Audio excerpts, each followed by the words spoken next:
These are industries that operate in a parasitic fashion. Tell me before you start. Tell me the conspiracy link. You said what? Tell me the link to conspiracy. Tell me the link to conspiracies with Yes, this. sir.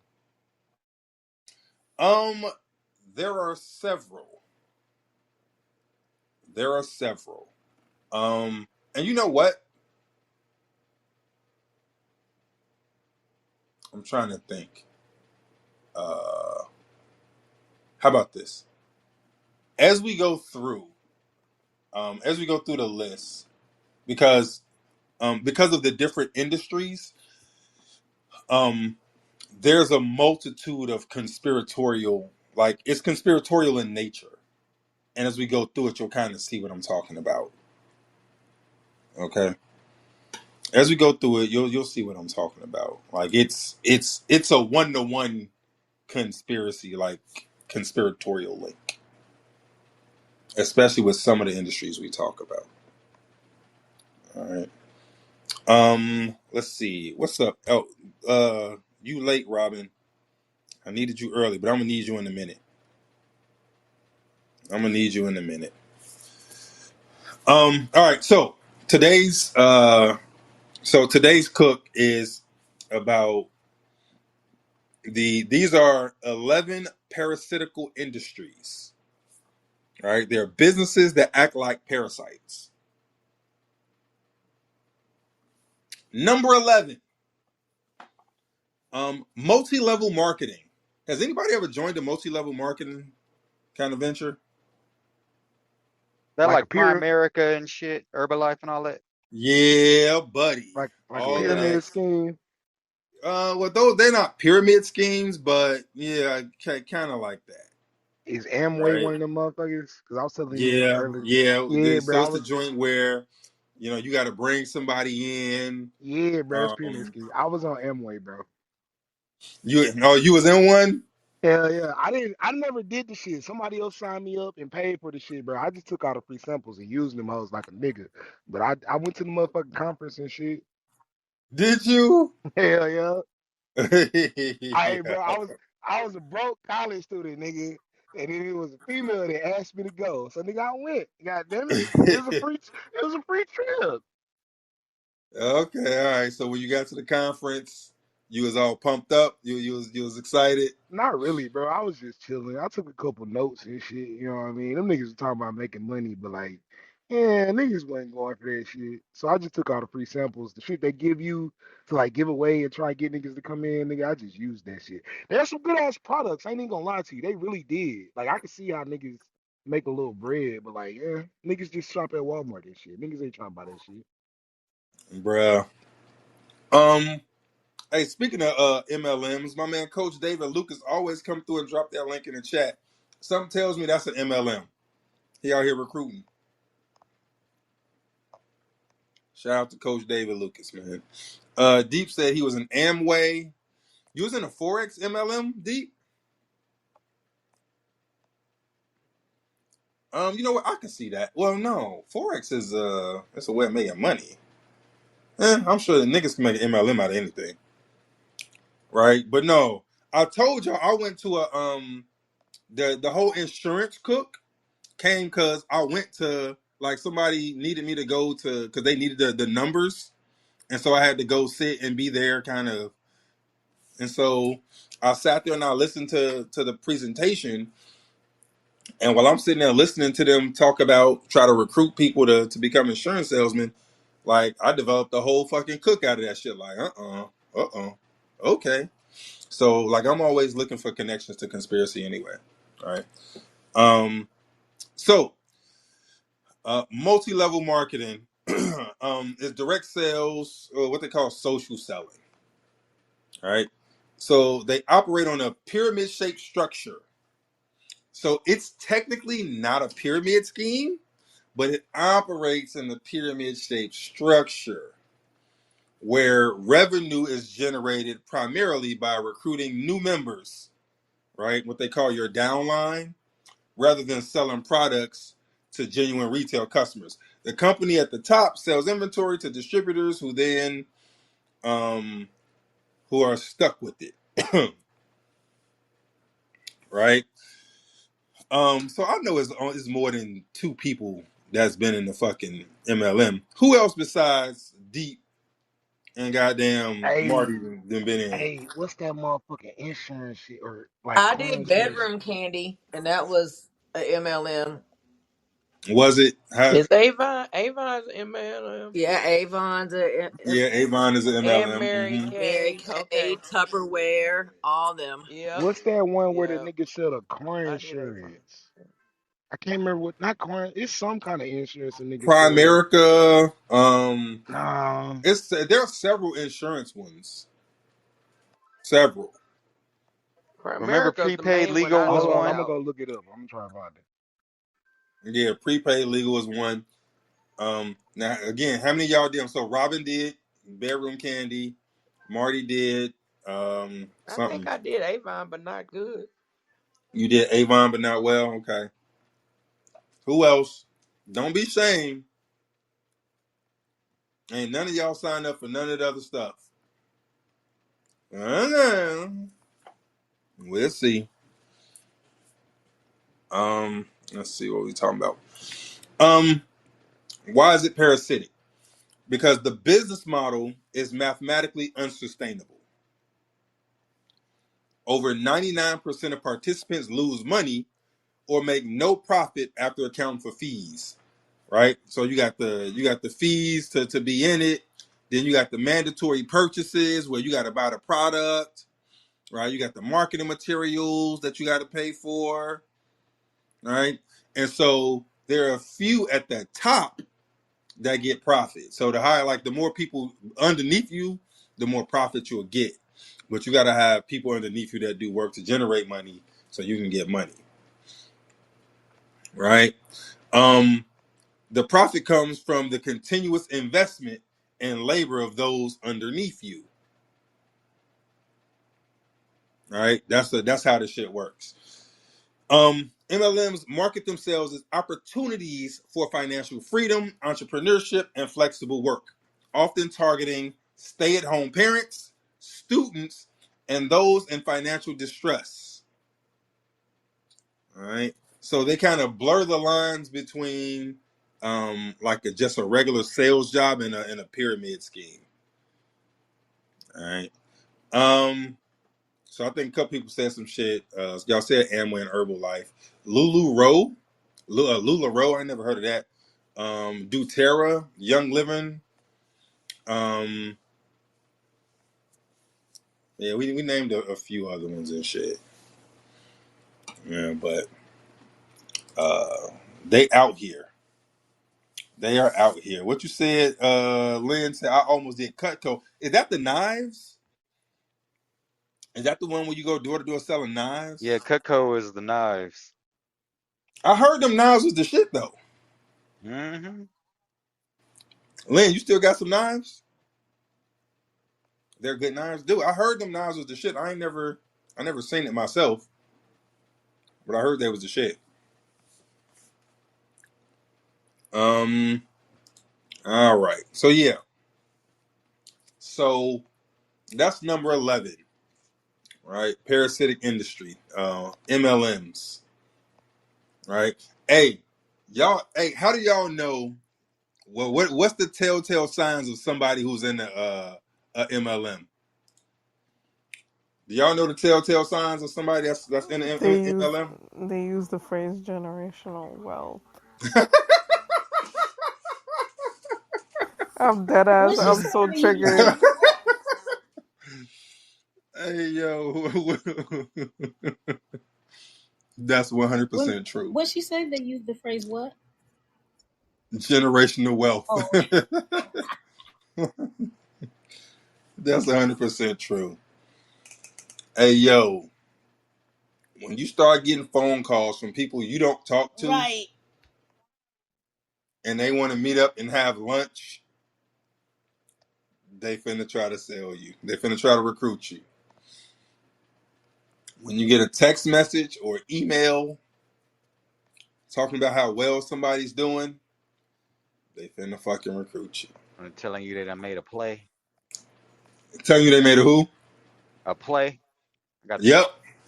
Mm-hmm. And Yeah. their eyes look kind of glazed over. It's like you go to meet them, like, I guess lunch is not that bad. And then you get there, and it's like, why do your eyes look like? Dude, they keep using buzzwords. The buzzwords, the financial freedom, Oh yeah.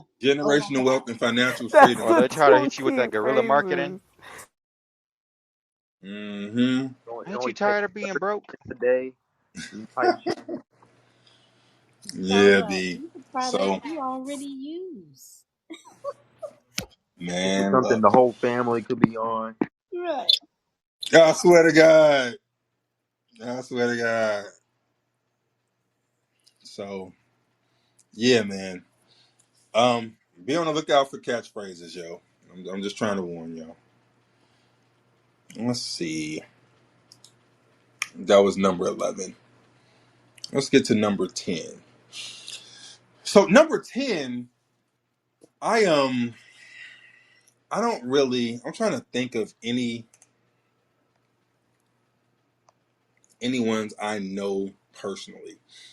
So number 10, in the parasitic business models is the influencer slash wellness coaching. Are you guys familiar with this? Them no chicks that was selling that tummy tuck tea and all that shit. Right, exactly. A self-appointed expert or influencer with a large following who uses their platform to sell coaching programs, Mm-hmm. supplements like the tummy tea, or courses with a grandiose promise. All right. The damn So they click want to funnel teach you, will be something else, Lionel. huh? The damn click funnel be something else. It definitely do. You know what? I think when I first started my CBD business, I signed up with this dude who was a sales coach. Yeah, he had some good stuff. He had some good stuff. But yeah. And the thing is, I knew somebody that signed up with him, and he swore by him, and so I was like, okay, let me check him out. Um, yeah. So he also had one of them big ass conventions in Vegas. I think he was in Atlanta or some shit. I still get the emails and the text messages whenever he have his big thing, right? But I got like, it was okay. Hey, bro, you don't be mad. You helped your brother get to level 3. No, that's facts. I definitely did. Yeah, I got a little bit something up out of it, so it wasn't terrible. The coach often has little to no accredited certification or expertise. They parasitize the insecurities, hopes, and lack of knowledge of their followers. The products are Ain't you frequently tired of being fat? the products are frequently overpriced, under researched, and the coaching is generic information repackaged from free sources. The real product is the promise of a solution. All right. Um, let's say they use language of empowerment and self-care, positioning themselves as an altruistic guide. The industry leverages the trust built through parasocial relationships where followers feel they know the influencer personally. All right. So for this one, this is not, to me, not too different than the MLMs, right? So it's all about relationships and, leveraging people to kind of do shit for you. All right. Except for, it's a slight difference, but to me, they're really, really fucking similar. All right. Let's see. Number 9 in parasitic. We're doing top 11 parasitic industries. Right. Um, Unpaid internships. Unpaid internships. Music industry. Hey yo, who has done an unpaid internship? Put an I in the chat. Let me see. Put your eyes in the chat if you did unpaid internships.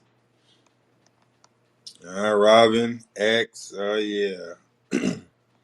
I had to though. It's called student teaching Yeah, buddy. It's child labor. In order to get my damn degree. It is definitely slave labor.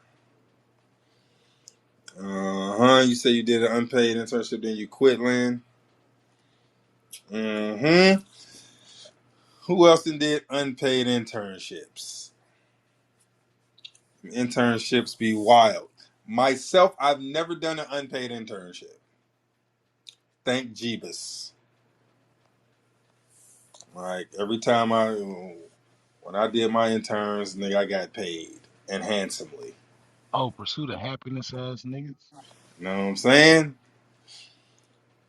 So internships are pretty freaking interesting, right? So, because everybody uses them,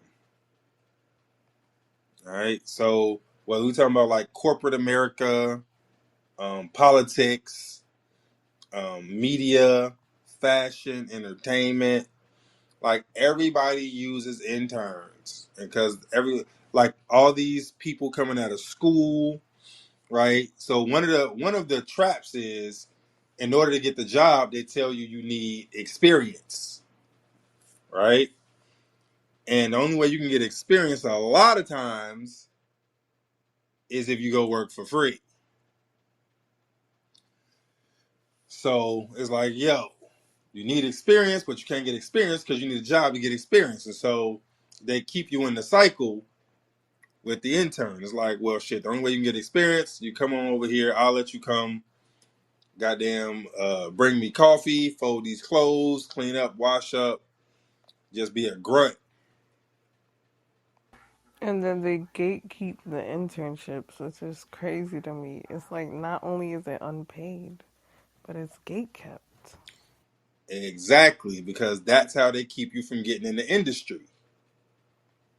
If they'll only hire you if you got experience, and the only way to get experience is a unpaid internship, then they dictate who gets in the industry by dictating who becomes interns. Hey, Yup. we watched. There's a whole movie about a huge sector that provides wealth for a lot of people or puts their families in positions to like start building generational wealth, right? Considering what we're talking about. And the movie that showed it off was The Pursuit of Happiness. Man had to go through those months of free internship as a homeless nigga just so he could start trading for a firm.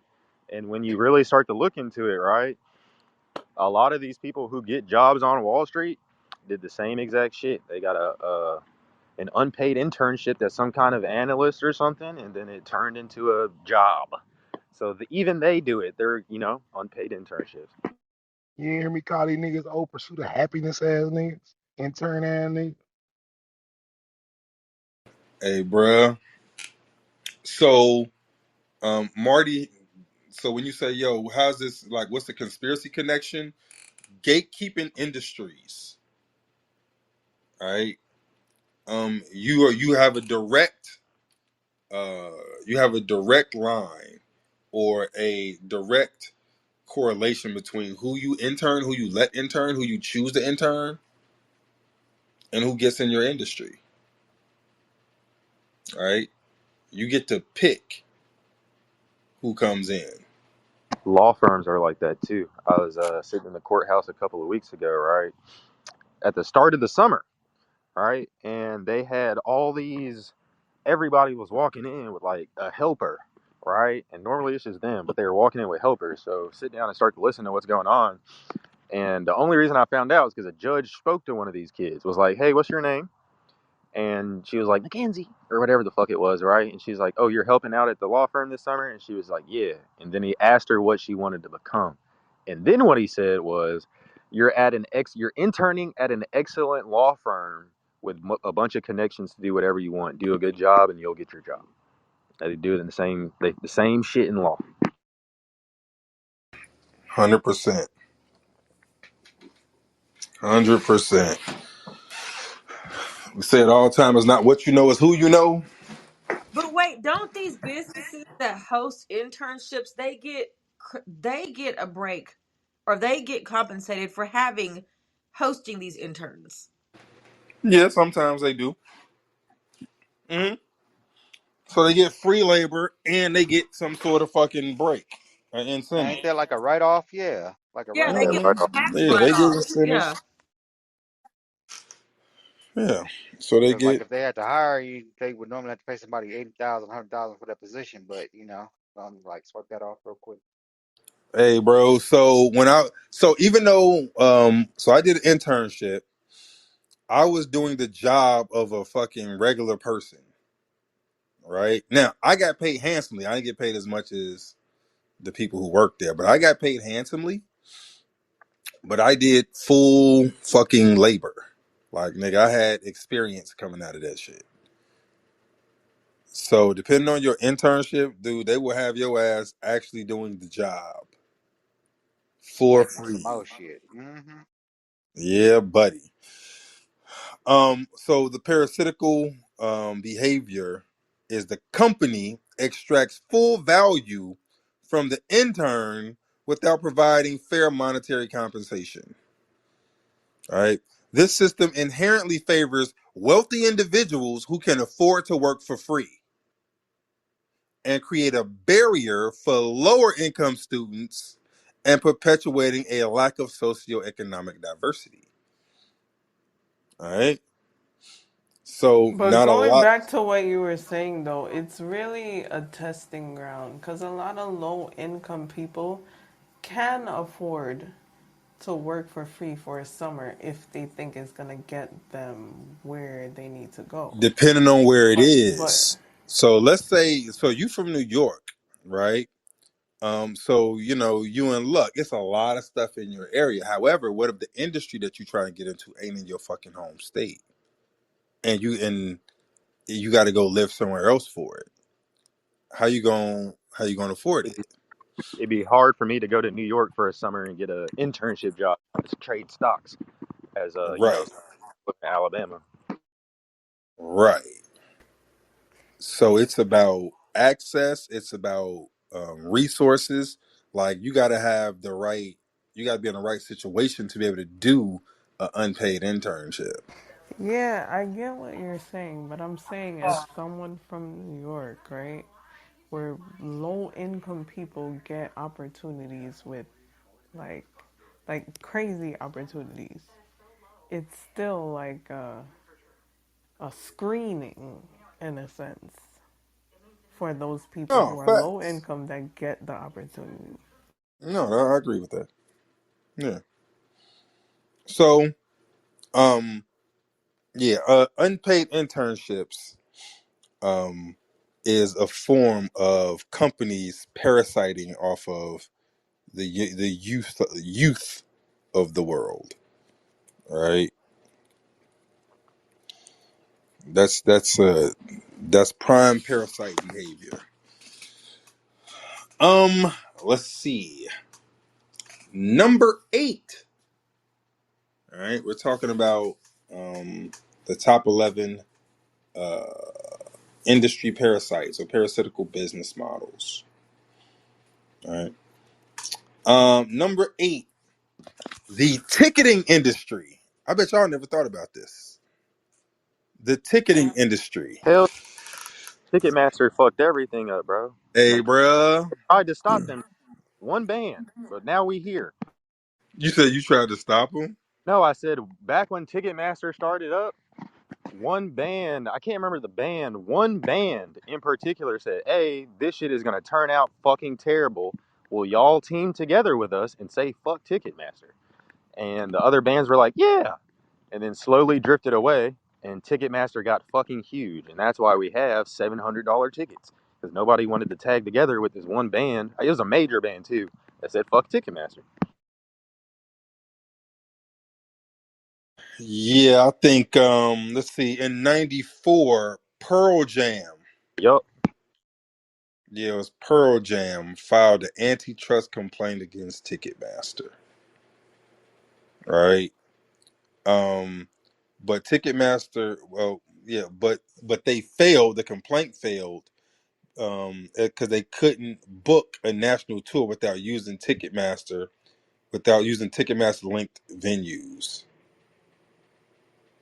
You know what I'm saying? So they was like, hey, we fuck Ticketmaster. We're gonna go without them. But all the fucking venues they used Ticketmaster, so they couldn't get around their ass. And they Ain't couldn't that book a national tour. ain't that the basis of their motherfucking complaint? The monopoly. Yes, it is. That's That's what crazy. Rock Nation is pretty much doing. And that's what I was thinking too. It's like Rock Nation. They don't own the product. Excuse me, or the venues. They don't own the venues, bro. You just got a partnership with the venue. It's not like the venues are your business. That's one of the things about the whole tax stone situation. The shooting at that club. I think they were trying to sue Rock Nation, and Rock Nation pretty much like, yo, we ain't got nothing to do with that. And so a lot of people was like, well, where else are we gonna perform at? Like, y'all got a monopoly on this stuff. So I ain't yeah. gonna lie to you. After COVID, y'all niggas made me some good money on Rock Nation stock. I ain't gonna hold you.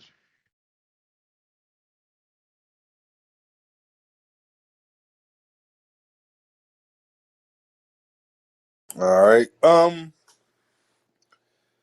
Let's see. No, that was So Live Nation, not Rock Nation. Live Nation. yeah, I know. So it says Ticketmaster has a near monopoly, right? So they're owned by Live Nation though. So it's Live Nation. So it ain't just Ticketmaster, it's Live Nation. They be having venues, the tours, all of that shit. So Ticketmaster is owned by Live Nation, and they control over 70% of the primary ticketing market for major venues. So they charge exorbitant convenience fees and service fees that can add 20 to 50% to the face value of a ticket. So they put themselves in between you and the artist. They put themselves in between you and the artist. All right. And in that, go ahead. So that's where a lot of people now, like they had their own website and they try to tell people like, if you subscribe here, become a member here, the tickets won't be so high if you purchase from our website, because again, we're knocking off those fees. So yeah. Yeah. So people are trying to get around them, right? But it's tough. It's tough. All right. And so one of the things we're going to see as we got kind of keep going in this list is we're going to see um, a lot of the parasitical behavior comes with people putting themselves in between the public and the talent. All right, that's going to be a large majority of what happens on this list. All right, it's people putting themselves in between the talent and the public because that's really the only way to parasite the shit. All right, that's really the only way to parasite the shit. Modern day chilling circuit ass niggas. Huh? Mod- Mine is chilling. yeah, Yeah, yeah. that's funny. All right, and so Ticketmaster is doing just that, where because they have it because of who they're owned by, Live Nation, and who Live Nation has contracts with and business relationships with. Then if you don't use Ticketmaster, then you can't book a tour.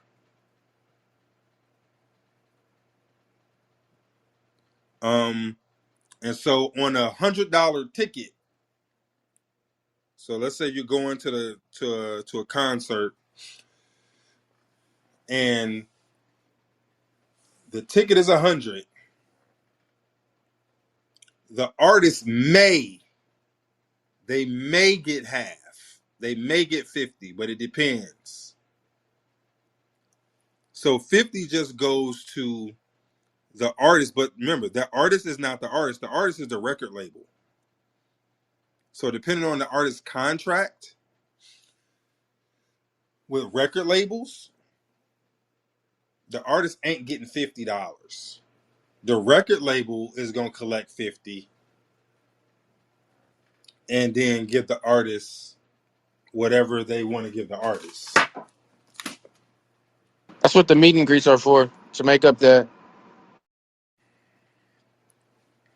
That's what all the extra shit is for. Oh, come backstage, come, VIP this, Selling the VIP merch that. and shit. So a lot of it is relationship based. I know we talked about internships, but it's relationship based. So it's like, yo, subscribe, to our website or become a member, and then you get things like for free or half off. And that way you buying from us.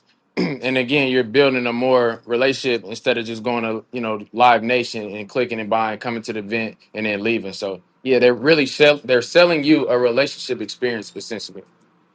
Hey, bro, the thing is, I don't think they get all that shit anymore.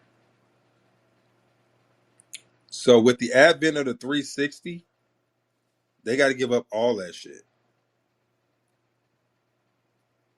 You know what I'm But saying? that's where But relationships come in at. Like they're banking on the long term investment of you staying here. You know what I'm saying? Like that's yeah.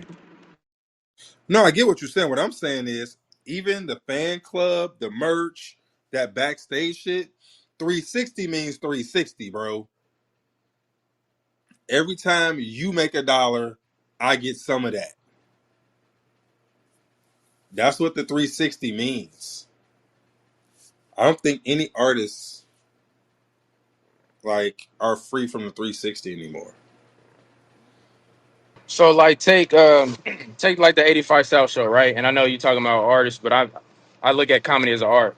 So what they did was they pretty much sold their content to Netflix. They did that Netflix deal, they gave that away, and now they're banking on people coming to their own website to where they're at and then subscribing. So that was one of like the Yeah. business models. So again, they're selling a Yeah. relationship base or trying to. So so then the question, because I think this is where that shit comes, right? So remember the 85 South show, ain't didn't that come from the Wild and Out shit, Nick Cannon shit?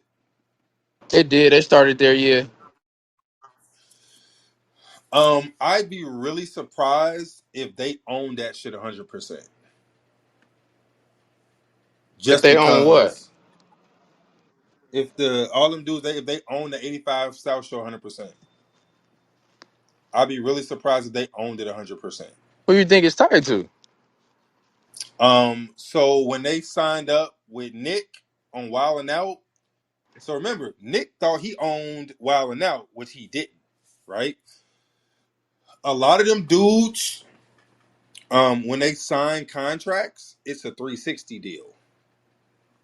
If you're nobody and you're signing contracts, it's a 360. Meaning all that shit you're doing and anything that comes from it, we get that bread. And so if you're getting bread based off the shit that you did here, that bread is part of this bread, which means we get some of that bread too. Nah, that's why Carlos left. That's why he started 85. Oh, okay. Yeah, that's why he started 85. That's why Carlos Miller be talking shit the way he do, because it's like I got fired. Like, and then he always says Oh, Nick okay. Cannon didn't fire me. Like, I came and started my own stuff because I got Oh, tired of okay. them. So yeah, 85 South, that's independently, well, from my knowledge, it's independently owned. Like Carlos Miller started that. So yeah. Oh, that's okay. That'd be interesting. All right, but yeah. So, with that's not what we talking about though. So we're talking about people who, right, are in these venues and shit, right, who use Ticketmaster, right. So they may get half of their shit, right. Well, the label gets half, and then they get a piece of what the label gives them. The venue gets, so if it's $100 ticket, 50 goes to the label, and the artist gets some out of that 50. $20 goes to the venue. 15 goes to the promoter, and then another 15 goes to Ticketmaster for service fees, order processing fees, delivery fees, and shit like that. So they're taking $15 or 15% just for being there, right? And so Ticketmaster, they'll have like exclusive contracts with venues. And so if you're going to use the venue, then you got to go through Ticketmaster. And then it says they also enable and profit from secondary market through programs like their trade desk, which is to help professional scalpers buy tickets in bulk.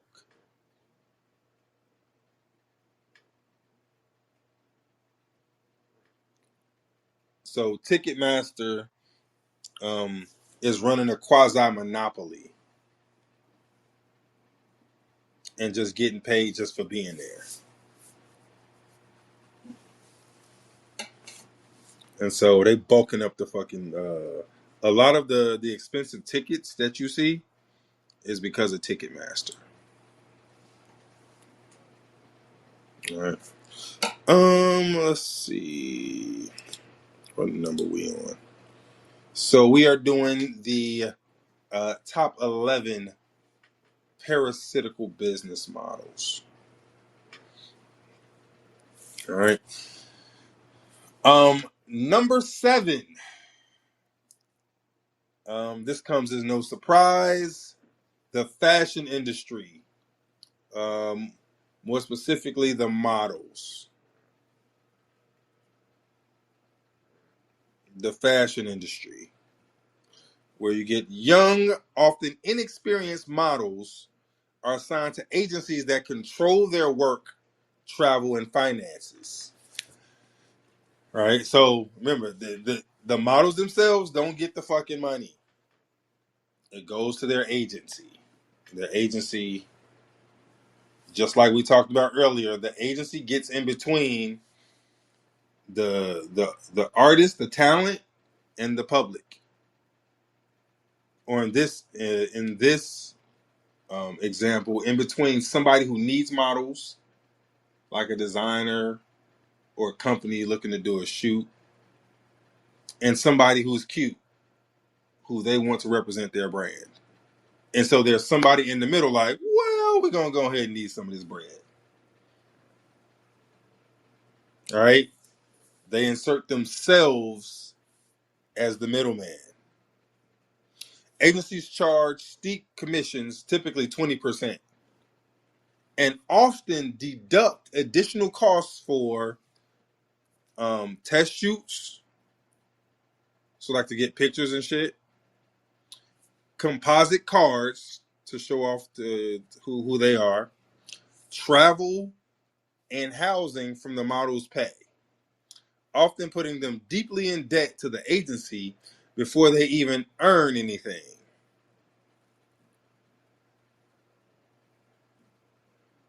So yeah, you're going out to do this job, but we got you there. We fed you. We had to get you the headshot so that these people could see you. Like, yeah, you earned. I mean, they paid you, but you really in debt.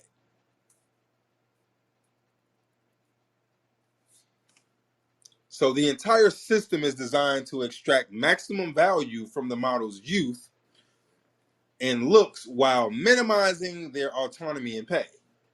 So you get really, really cute people, but you got to control them. This is like pimping. This is legal pimping, right? They're legal pimps. They go and pose and smile and do all kinds of shit for money because somebody tells them so. Um, but it gets worse. The most parasitical behavior involves. I don't know what y'all know. Did y'all hear the story about who was it? Tyson Beckford? I think it was Tyson. You ever heard the story? I think I played it. I played it here where this dude was talking about um how he had he got a contract. He got like a $5 million contract. So y'all know Tyson's the model, right? Tyson Bedford, the model. Dude got a $5 million contract, and he was going to sign the contract. So let's say he was going on Saturday to sign the contract. My man was like, "Yo, we got a party." Tyson was telling him, "Yo, we got a party, right? We got to go party to celebrate." And goddamn, he took this nigga to this mansion party to quote unquote celebrate, and he gets in the mansion, and the people in there was like, "Hey," like it was one of them. You got to get down for it, and if he ain't get down for the contract, like he ain't get down in the party, then he wasn't gonna get his $5 million contract.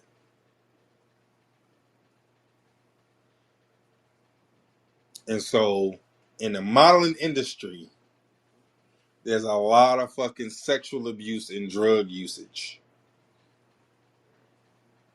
Y'all know what a model breakfast is? Like cocaine and fucking and the cigarette. They call that model breakfast.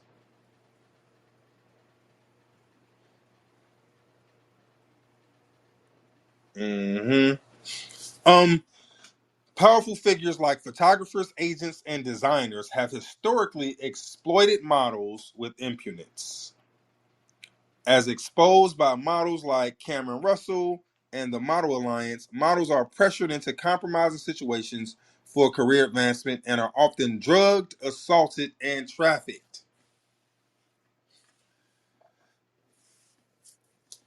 I think that's what Jaguar Wright was talking about. A lot of motherfuckers at these parties, they be trafficked motherfuckers.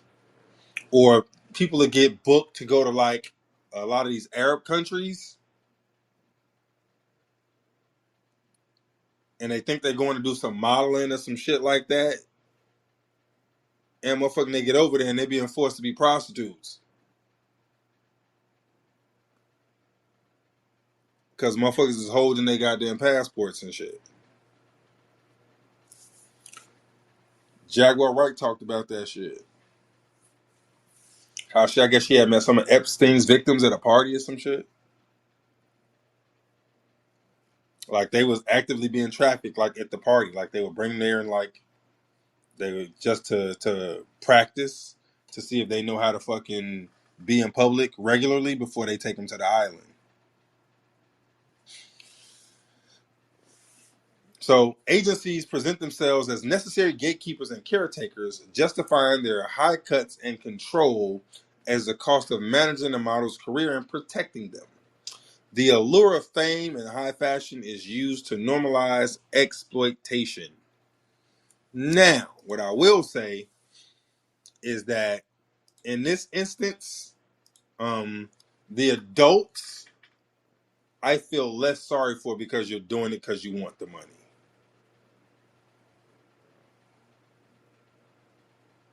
All right. It's only the kids that I really be feeling sorry for because they do that shit to the kids. That's the part that's fucked up.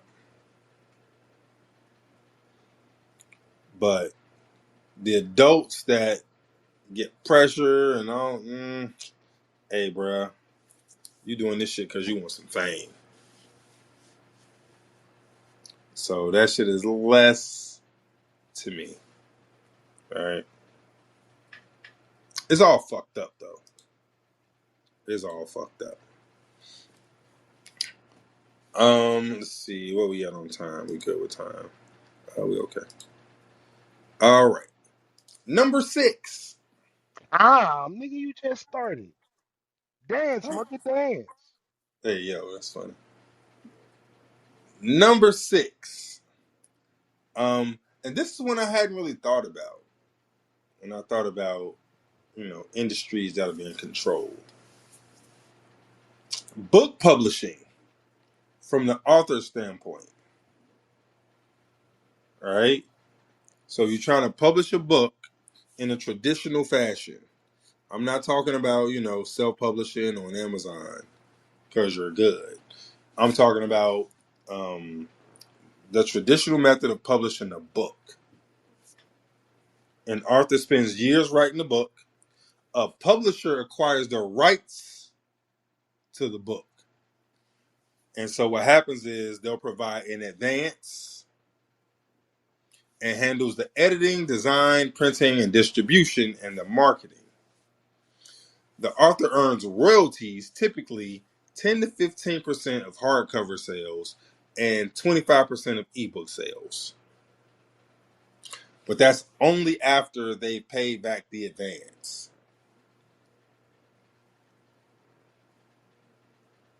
So when you write a book, if you go through a publisher, you're not, if the book is $30, you don't get the $30. The book is $30, you're getting between 10 and 15%, which is between 3 and 450 per book. That's tough.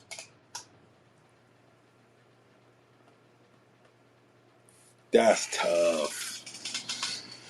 Right? And so the publisher, and this is the worst part, the publisher often retains the copyright and control over the work. So you wrote it, and this publisher maintains the copyright and control over the work because they hold the levers of power in order to get your shit out there. So your shit don't just go into Barnes and Nobles like off top. It's got to be put in there. And so this kind of reminds me of the Ticketmaster thing where they have the relationships, and their relationship is how they keep control, right? So whereas in Ticketmaster, they have relationships with the venues to where, hey, all the venues say if you wanna perform here, then you gotta use Ticketmaster. If you're an author, the bookstores say, you know what? We put books on our shelves based on the publisher. Yeah, this shelf space is reserved for these publishers, right? And so they retain the copyright and control over the work. The vast majority of books never earn out their advance, meaning the author sees no further payment even after the book sells moderately well. The publisher profits from the author's intellectual labor while bearing minimal risk. The advance is often all the author will ever get.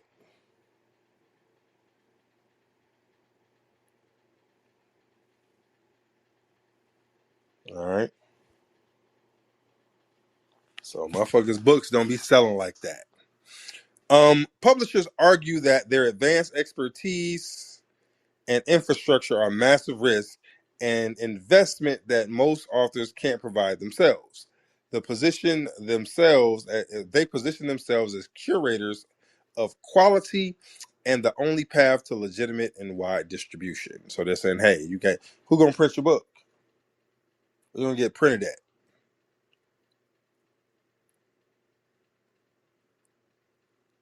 Right? Who gonna print the book? How many you gonna get? You got money where you can order 1,000,000 or 500,000 or whatever the fuck? Nope. So you got to come work with us. Same thing. All right. So yeah, man, that's authors. I never thought about that. Let me see where we at. So I want y'all to think about a couple things.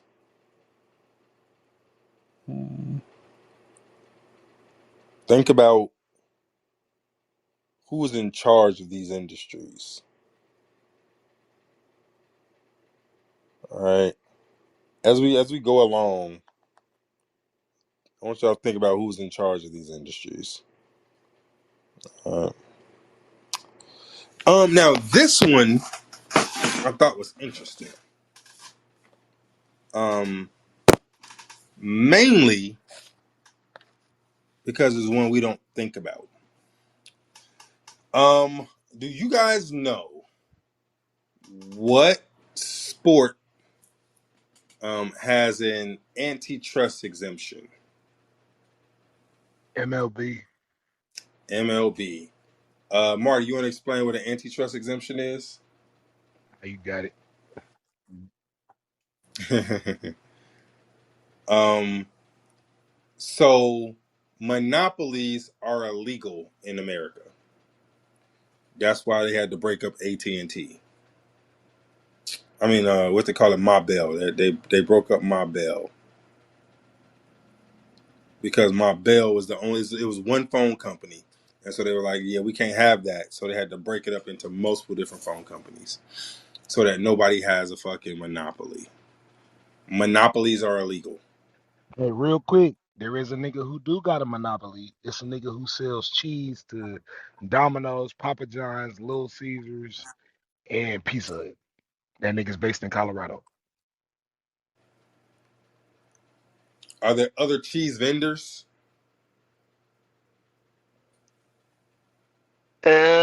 I don't think Right. there's other cheese vendors who can do what he does. There are lots of cheese vendors, right? Monopoly mean ain't nobody else in the market. Like, can't nobody else get in the market, all right? That nigga own like 90% of the market, though. That's a monopoly to me. So it's pretty close. You're right, right? Um, yeah. Ty Bell South, Southwestern Bell. Yeah, it was like five of them shits, right? So they broke up my Bell because it was a monopoly. So monopolies are illegal. Major League Baseball has an antitrust exemption, meaning that um, they're allowed to have a legal monopoly over baseball in this country. So you know how like Ice Cube got the big three, right? Um, and then it's all kinds of it's all kinds of like basketball leagues, semi-pro leagues, and pro leagues, right? Um, the NFL had like you remember the XFL? That was a thing, and I think they're trying to start it back up. USFL. USFL, right? And Donald so there Trump are was other part of that. basketball leagues. Donald Trump was part of the USFL. Yeah, I think he's trying to part of the motherfuckers trying to bring back the XFL. Um, so there are other basketball leagues. There are other football leagues. There is only one baseball league in America because they're allowed to run a monopoly. So, so the shit came to me when I don't know if y'all remember when Sammy Sosa and Mark McGuire they were going back and forth. Sammy Sosa, Mark McGuire, Jose Canseco to a lesser degree.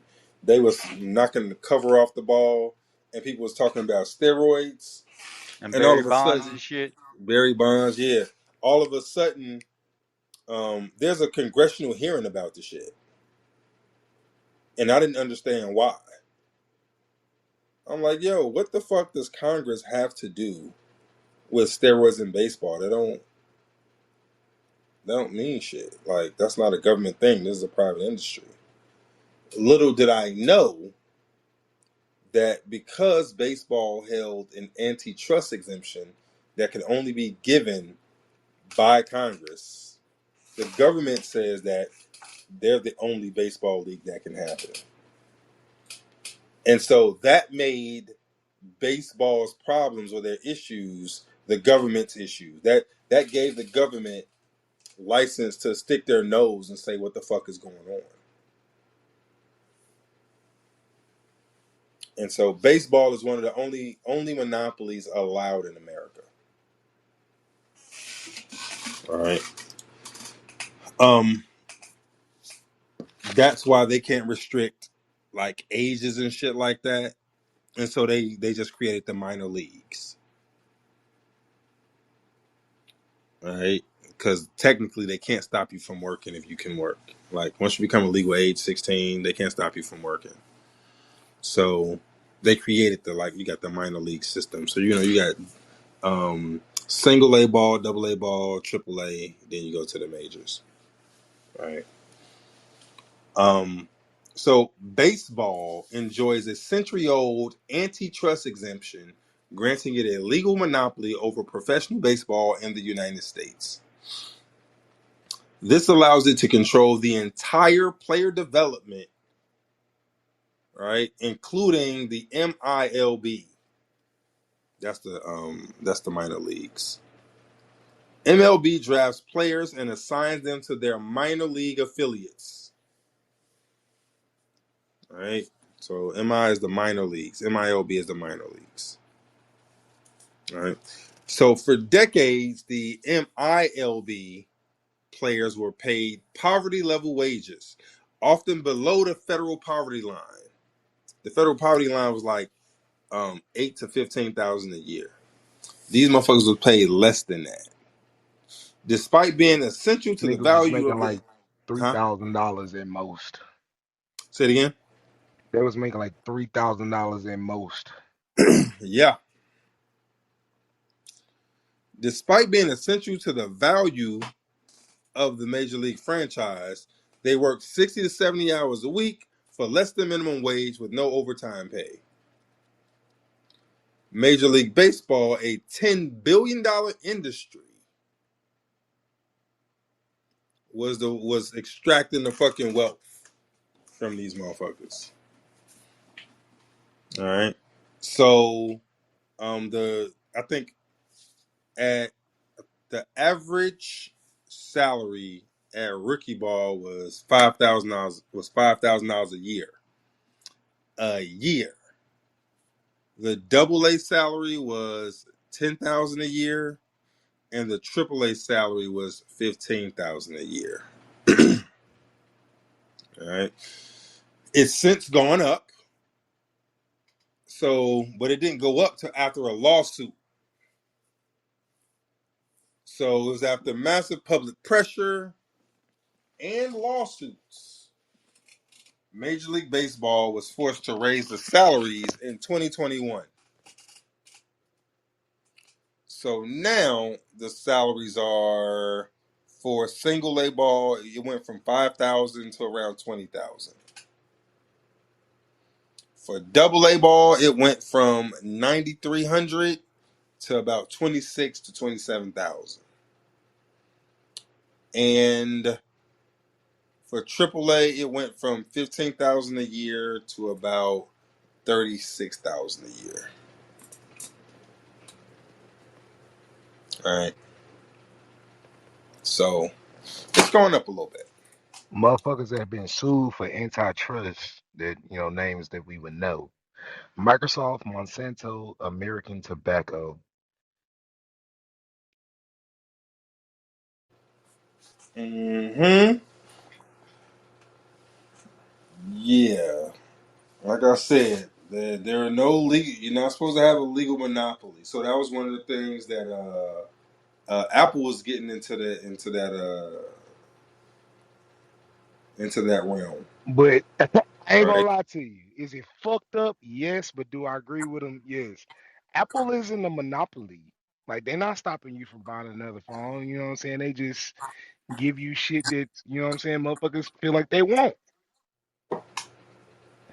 Uh Now who did have a monopoly who lost their lawsuit? John Deere. Because you couldn't fuck with a John Deere tractor without having they goddamn computer systems and shit. They lost that. And you know who showed up to that fucking lawsuit? Who Apple. Apple. they showed up how? What do you mean showed up to their lawsuit? Like when they was in court, Apple showed up. You know what I'm saying? Because like you can't, like nobody can run an Apple system or break into the code or whatever the fuck. They showed up when John Deere was getting sued for the monopoly over the fucking the um the work on the tractors and shit. The Apple representative showed up to the fucking courtroom.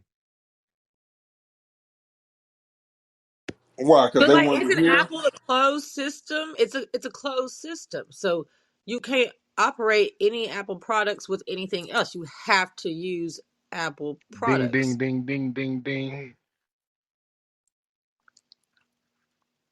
So if John Deere can get sued, then why can't Apple? Or why is Apple exempt? That's exactly why they showed up to see what the fuck was going on in that courtroom and what the arguments were.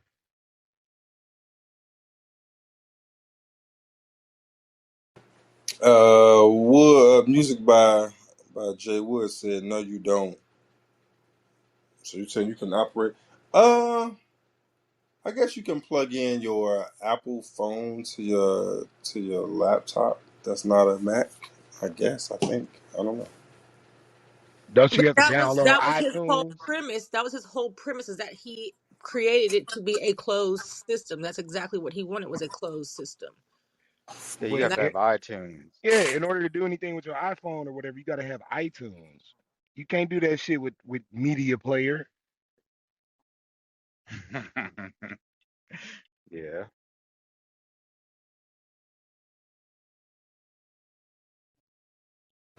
What you got, Jay Wood? What's up, y'all? I'm a software engineer, so I'm speaking more on the technical side. So you can definitely operate an Apple system with other products. Like for instance, you can parallel an Apple computer to run Windows. Apple don't even use all Apple products to create the iPhone. The battery is created by somebody else. The processor was for a long time. So like, there's a lot of parts in the The Apple phone that's not Apple. Snapdragon, the Samsung chips, Yeah, and all that shit. yeah, Yeah. they're not. The whole Apple iPhone is not open by. I mean, it's not by Apple. Apple is very distinct because It's of based their off of Unix. security. Yes. Hmm. So it's just not one product. Like it takes a multitude of companies to create an iPhone.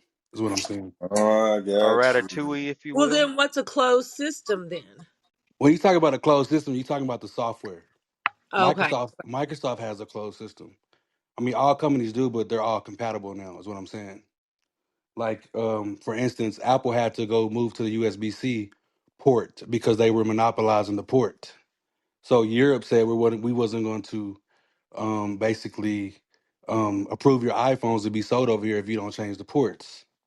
So that's why you now have USB-C ports in the iPhone, which is also on Android because of the monopolization of that. So they're not. It's not a monopoly. It's more so a preference. Wait. So yes, they do have the USB-C ports, but the USB-C, the male part and female parts of the USB-C part are still different from the Android parts. So you can fuck your Apple phone up by plugging in a male Android USB-C. Mm, I don't. I think what really fucks them up is the voltage. It has. I don't think it has nothing to do with. They got You got to be very they got precise. different. They're That very quick sensitive. charging Wait, shit. wait, They're wait. Yeah, the very sensitive Samsung on the charger. voltage. It's not the port Hmm. No, how they it's got made. It's the voltage. so on the insides of the fucking ports and shit, they got different prong receptors and shit. You know what I'm saying? Like how they touch the little metal parts, they're different on the Apple phone. I'm not gonna argue with you because I don't know nothing about it.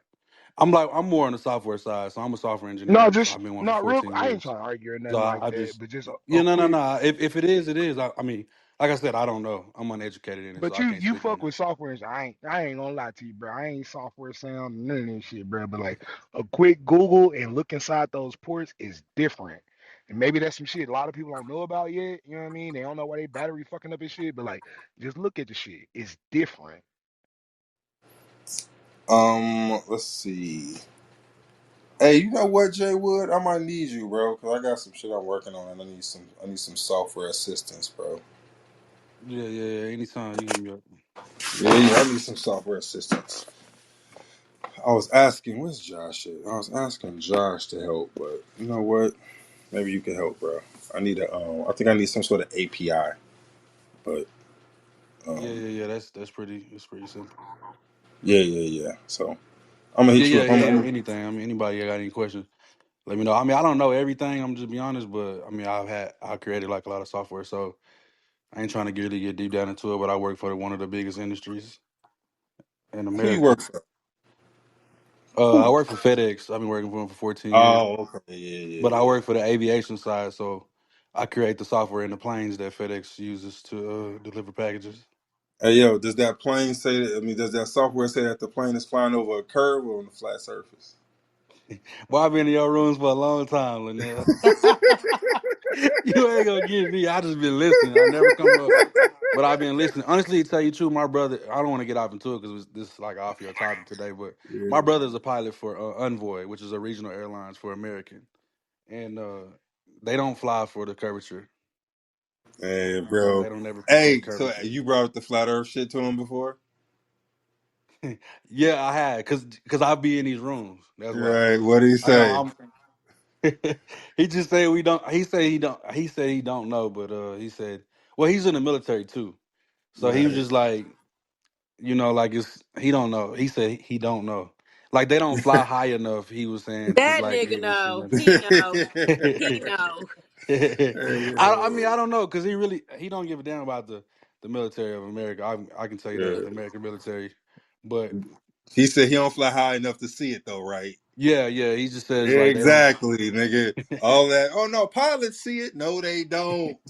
No, No, they I don't think fucking they fly don't. high enough. I mean to I don't think it is. I don't even want to get into the opinion, but our jets fly higher than a passenger jet. Our FedEx jets, ours fly Right. from 40 to 45,000, and we fly Right. faster. All right. But All right. I can't tell you. I mean, I've even flew to Guangzhou, China, from America, and I can't tell you. I couldn't tell you because we really You got- fly at night a lot. If you notice, FedEx planes move at night more than they do in the I daytime. got you, bro. So I yeah, got you. I mean, I can't tell you.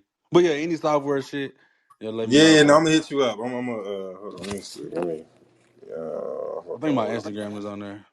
Yeah, RG. I'm gonna shoot you. I'm gonna shoot you a message on here. All right, that's a bit. Yeah, I just shot you a message. So respond. I'm gonna tell you. Matter of fact, I'm gonna tell you what I need after the show. You tell me what you got. All right. Let me see. We're on number 4, y'all. Um. Let's see. Where we at? All right. Here we go. Number 4. So. All right. So we're doing the top. Um. These are the top 11 parasitic business models, business industries. All right. Number 4, television film industry. All right. So we're talking about entertainment and media, right? A historically closed system, all right? A historically closed system that exists between the movie studios who produce the content, the theater chains who show films, and the television networks who broadcast the content. Okay. So for most of Hollywood's history, major studios own their theater chains, creating vertical monopolies, right? So meaning that MGM, you know what I'm saying, they made the movie or the TV show, and then they'll show you like you went to their theater to watch their movie. That's called being vertical. Where they create something and they show it like everything is owned by them. All right. And so they would lock out independent filmmakers. It was broken up in 1948. It's something called the Paramount Decree. In 1948, it broke that up to where um, studios couldn't just operate vertically like that because of it. Hey, let me see if I can read the Paramount Decree for you guys.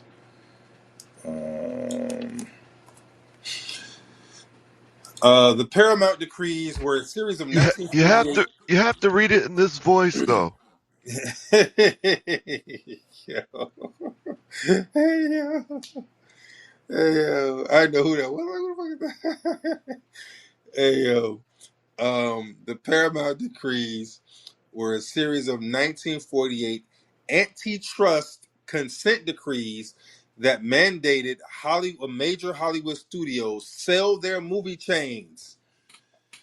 They had to sell their movie theater chains, end block booking, which is requiring theaters to show less desirable films with desirable ones, and stop circuit dealing to curb monopolistic control over film distribution and exhibition.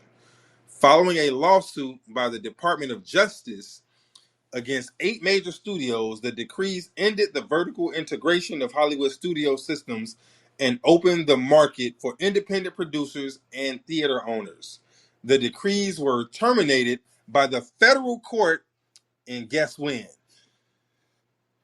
2020. At the DOJ's request, acknowledging the significant changes in the film industry, including the rise of streaming services and a shift in antitrust law. And so, what do you get now? So after what? So seeing this now, seeing that the studios own the theaters, and they would only show their shit, and they wouldn't show nobody else's shit.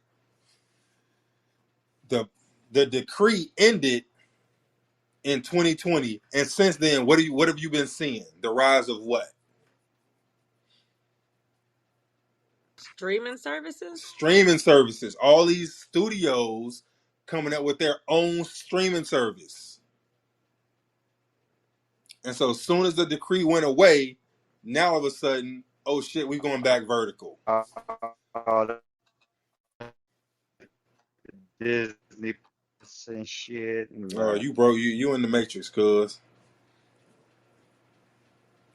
I was I'm saying gonna that's blame when it on you the get the goof.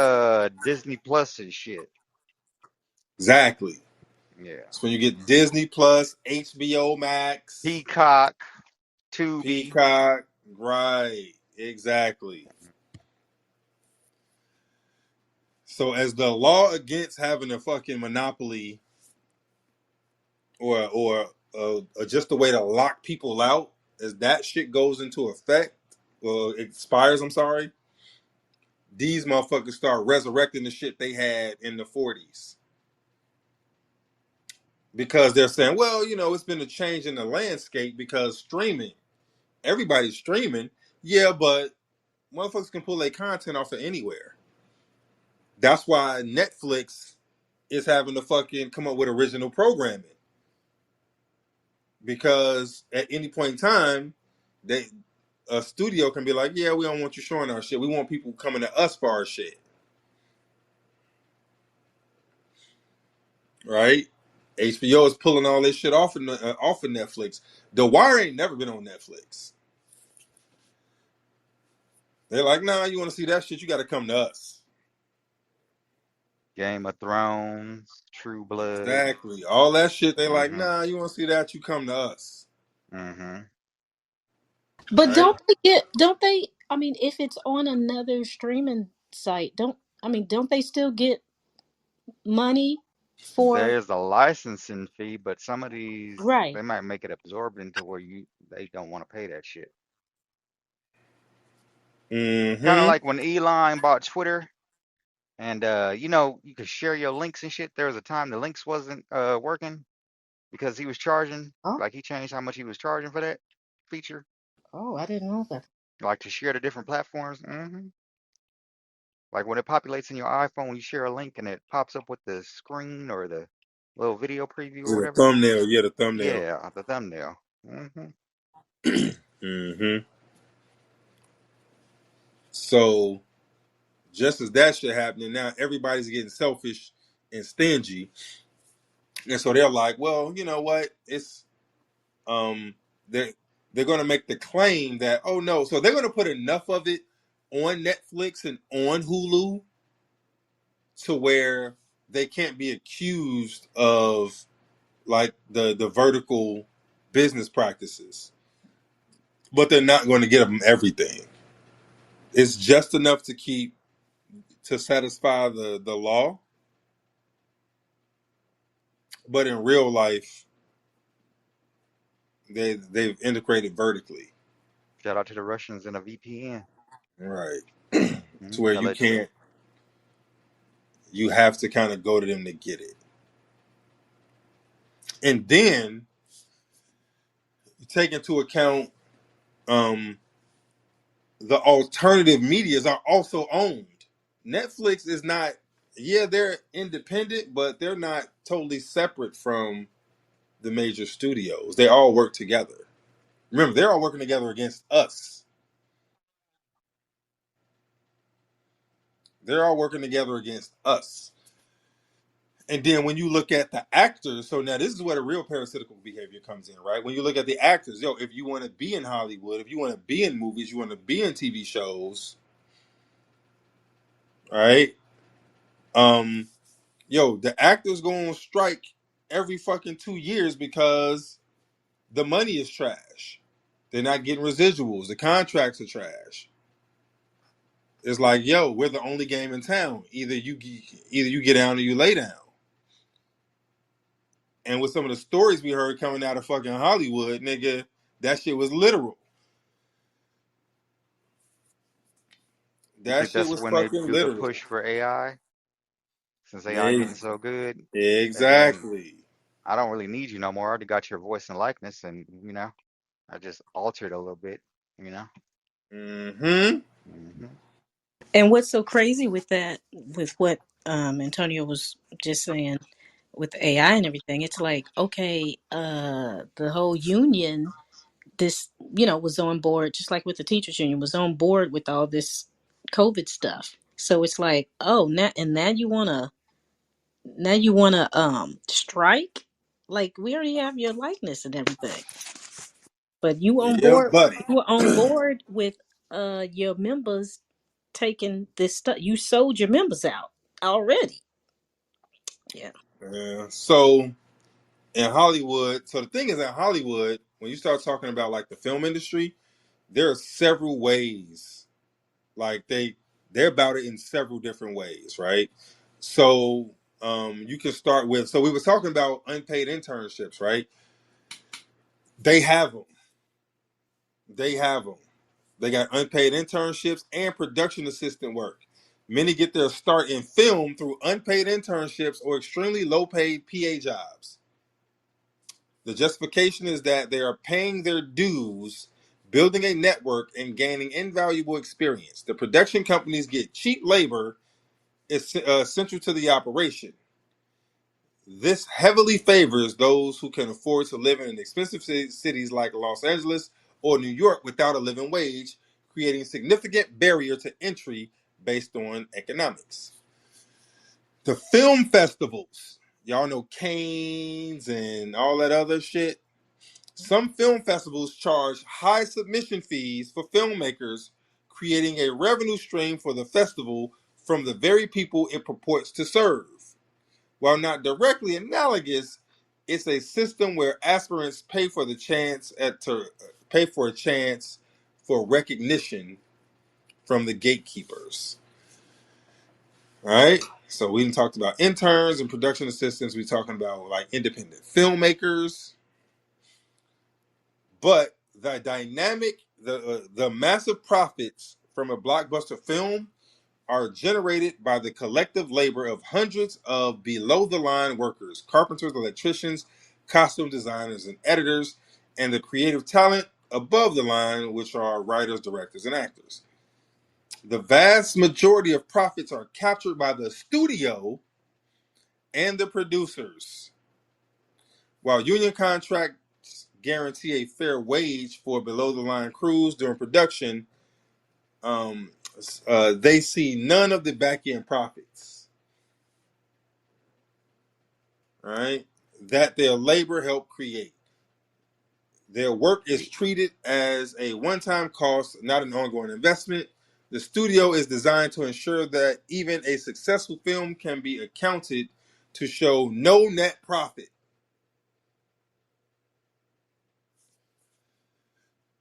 So studios will take a successful film and do some fancy math to show no net profit, famously preventing even some big name stars from receiving their contracted profit participation. Wow.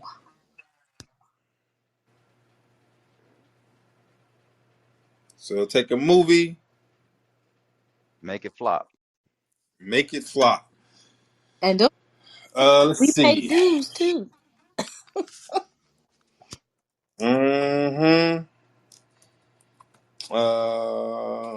Let me see. Let me see. Let's get some. Several hit movies have shown no net profit due to Hollywood accounting practice that inflates expenses to make blockbusters appear unprofitable. Let's see. Oh my God. Y'all want to hear some Yeah. movies that show no net profit? Yes. Hey yo, these are some of the dopest, biggest fucking blockbusters ever. 1989 Batman. That Prince did the Warner soundtrack Brothers too. With Mike with Keaton with Michael That Keaton. Prince did the soundtrack too. Yes. Oh, says they made no fucking money. oh, Warner Brothers claimed that Blockbuster was unprofitable, leading to lawsuits from producers who were supposed to receive that's profit a big shares. lie. Hell, I remember how packed the movie theater was when Batman came out. Way Dude back, brought it. and every show was sold out. Every single Prince show was did the sold out. soundtrack. Yo, so the 1989 Batman showed no profit. Oh, Hey yo, check this one out. 1983 Return of the Jedi. 1983, you said? The Return of the Jedi. Everybody Yeah, went to no. see that. Lucasfilms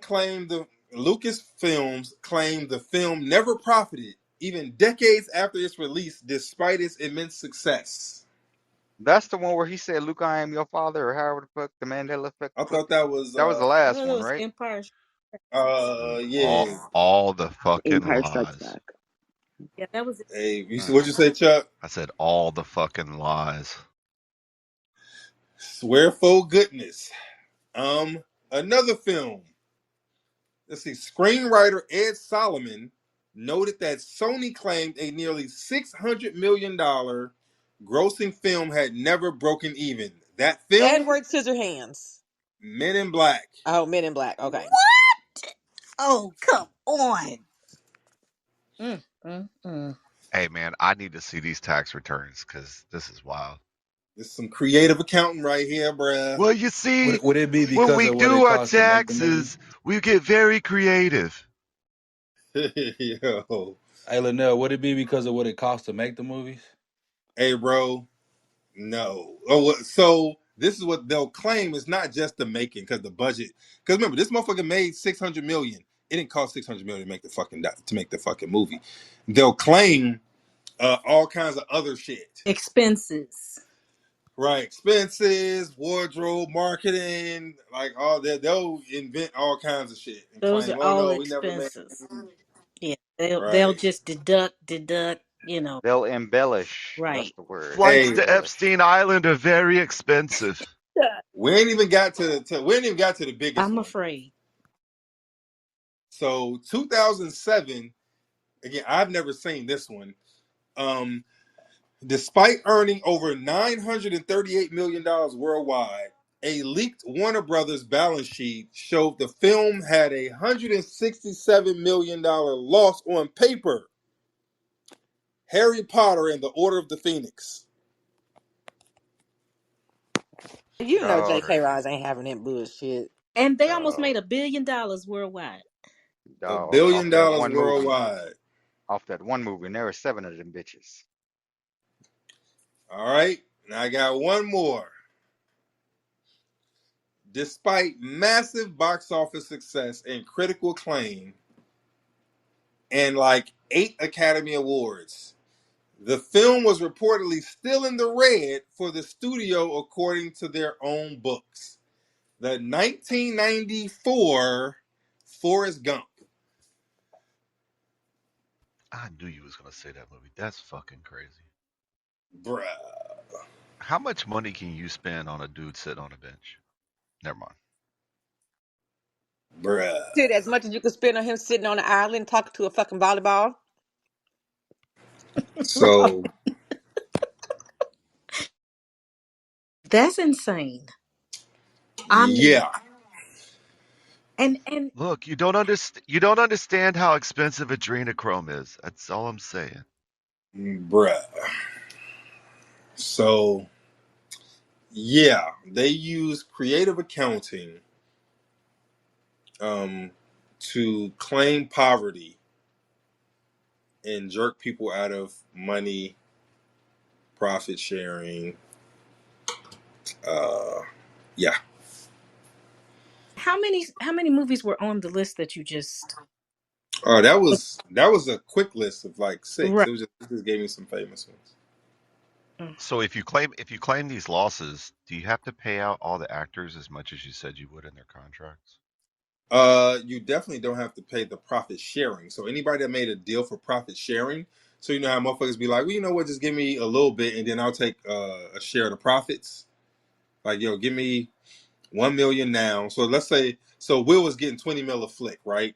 So let's say Will say, you know what, I'm a player about it. Give me 1 million up front just for doing it, and then give me the rest in profit sharing. Nigga, like, all right, bet. Nigga, we ain't make shit. Share these, nigga. I think Tom Hanks took profit sharing on goddamn Forrest Gump. Bruh. For, Forrest Gump done made a lot of money. No, it didn't. According to their accountants, it didn't make shit. It ain't a red. They opened up them Bubba Gump shrimp shits all over places and things and such. Man, please. Shit, we got one here in Galveston. That's If I'm crazy. not mistaken, One in Times Square. the who did that? Was it Paramount or whoever Universal? They made the money off of that shit, and I don't know if Tom Hanks got any money off of that, but I can't remember this nigga name. But an actor was found at that fucking fort. I'm gonna go look it up after I finish. But one of those actors was found at the fucking Forrest Gump company, and that's how he became an actor. Mm.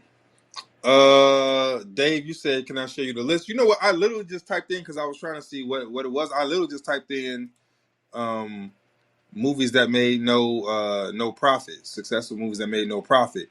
And so I did it again, and I see a Lord of the Rings movie. Rain Man is here. Hey, Lord Uh, of the now check Rings this is out on crazy. Forrest Gump. So it says Forrest Gump grossed 678.2 million worldwide during its initial theater run, making it one of the highest-grossing films in '94. Despite its immense box office success, the film was initially mired in controversy over its profit statements, with the author of the original novel suing Paramount for unfair accounting practices. Despite the author of the book, Winston Groom, received an upfront payment for his novel and a 3% share of the film's net profits. That's why. a Chris Chris Pratt. Chris Pratt. That's the actor that was discovered working at Bubba Gump Shrimp Co. That's the new hey Batman, right? yo, black people, listen to this fucking shit. Guess what movie made on a budget of $39 million, The Color Purple. which is a lot. Friday. Made on a no, made on a budget of $39 million, grossed $288 million. Sinners. But Paramount claimed that that wasn't the case. In 1990, Arch Buckwald sued Paramount for breach of contract, alleging that the studio stole his script. When the judge ruled that he and the producer Alan Burheim were entitled to a percentage of the movie's net profits, Paramount rebutted.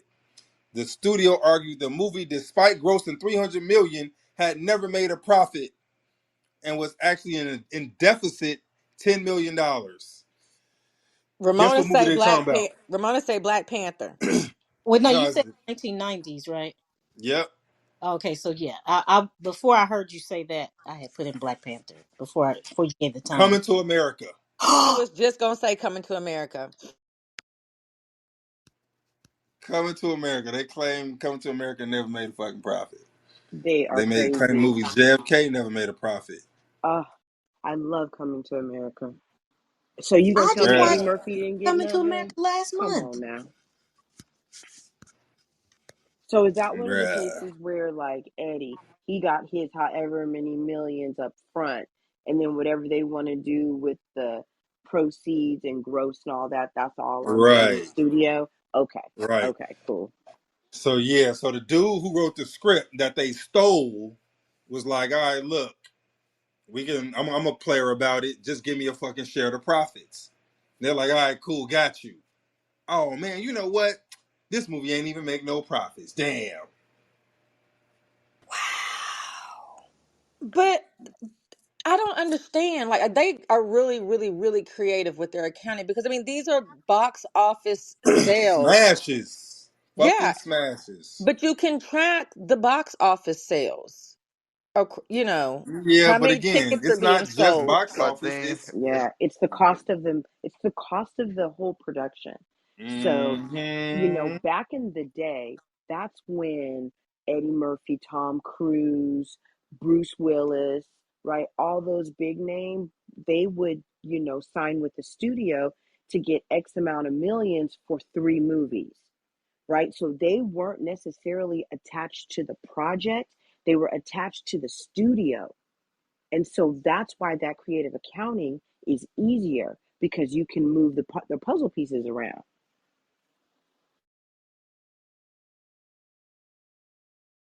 All right. So that was number 4, guys. But then, okay, but don't these movies have to have a budget or like Yeah, they'll but say, movies oh, shit, we're shit go over over budget budget on all the this or time. we're under budget, you know. We had to Shit Yeah, go they cut over go this budget over, all the scene, we had time. to cut that scene. go over budget all the time. Yeah, budget and shit. All right. Number 3. All right, you just got here. We are doing the 11 most parasitic industries. All right. So we're talking about industries where somebody um, gets in between the public and the talent to siphon profits. Oh, quick question, Lionel. Would pageants be considered with the models? Uh, The pageant mm, industry? No? no, I think that's a little different. Okay. All right. Number 3, guys, the nonprofit industrial complex. Many large nonprofits operate more like corporations with high executive salaries, massive marketing budgets, and significant overhead, meaning a surprisingly small percentage of donations actually reach the intended cause. Lakewood Church? Lakewood Church? Joel Osteen? Dude, even worse. At least that's a church. Red Cross. Right. Red Cross, Susan G. Komen, American Cancer Society. Right. every time there's a world event like a hurricane or something, wherever that money go, Exactly. Exactly.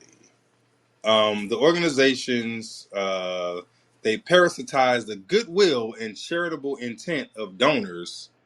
Funds are used to perpetuate the organization itself, its salaries, its branding, its fundraising, rather than solving the problem it claims to address. your Black Lives Matter. Bruh. Bruh. So Susan G. Komen, Speaking of her, she gone, huh? I haven't seen nothing about her lately. what, the foundation? Yeah, I haven't seen any advertisements or runs or any of the things they were siphoning money from. Is she still around? I'm sure she's around here parasiting something. Give me a second. I'll look it up. So the Susan G. Komen Foundation spent $100 million on public health education, aka marketing. So remember, this is a cancer foundation. They're supposed to be donating to cancer research and all that bullshit. They spent $100 million on public education, which means marketing. So like when Kamala was running that $1 billion that disappeared. And man, it went somewhere, right? So what you'll find is that most of your big nonprofits, um, about 5 to 15, maybe 20% will actually go to the cause, right? Um, the other 80%, is spent on just keeping the organization going. All right. So Susan G. Komen pays the CEO's salary $700,000. 700. That what do they need that much money? Oh yeah. Yeah, plus bonuses, right? Mm-hmm. Susan G. Komen, the CEO gets $700,000. Her name on it. You know Of what I'm course, she's Something gonna saying? about get that. some controversy going on with the Susan G. Komen Foundation and cutting funding to Planned Parenthood. Mm-hmm. So they got backlash from that, supposedly. So, so for me, the other thing is the money that they do donate, they're giving to pharmaceutical companies, and the pharmaceutical companies turn around and sell that shit to the public. Don't give it away; they sell it.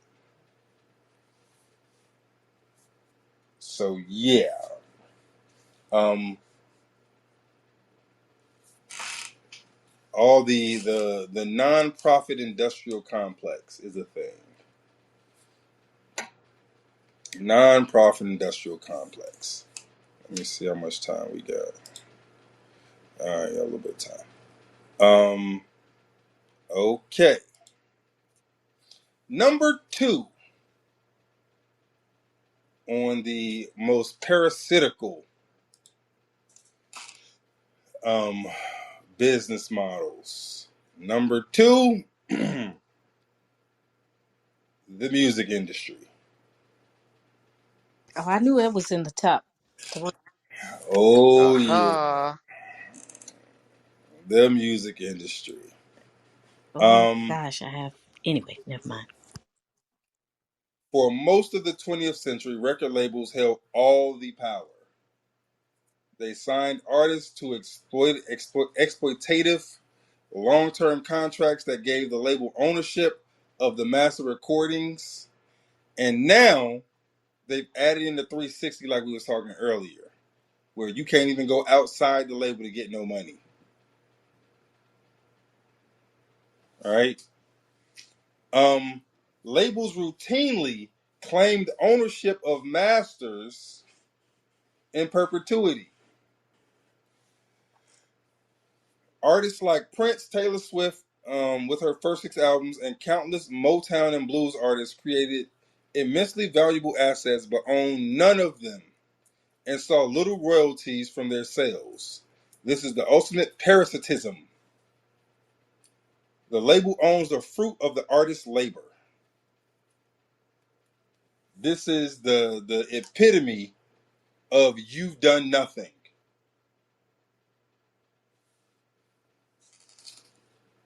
You You've done you've nothing. you've created nothing. You've produced You nothing. produce nothing.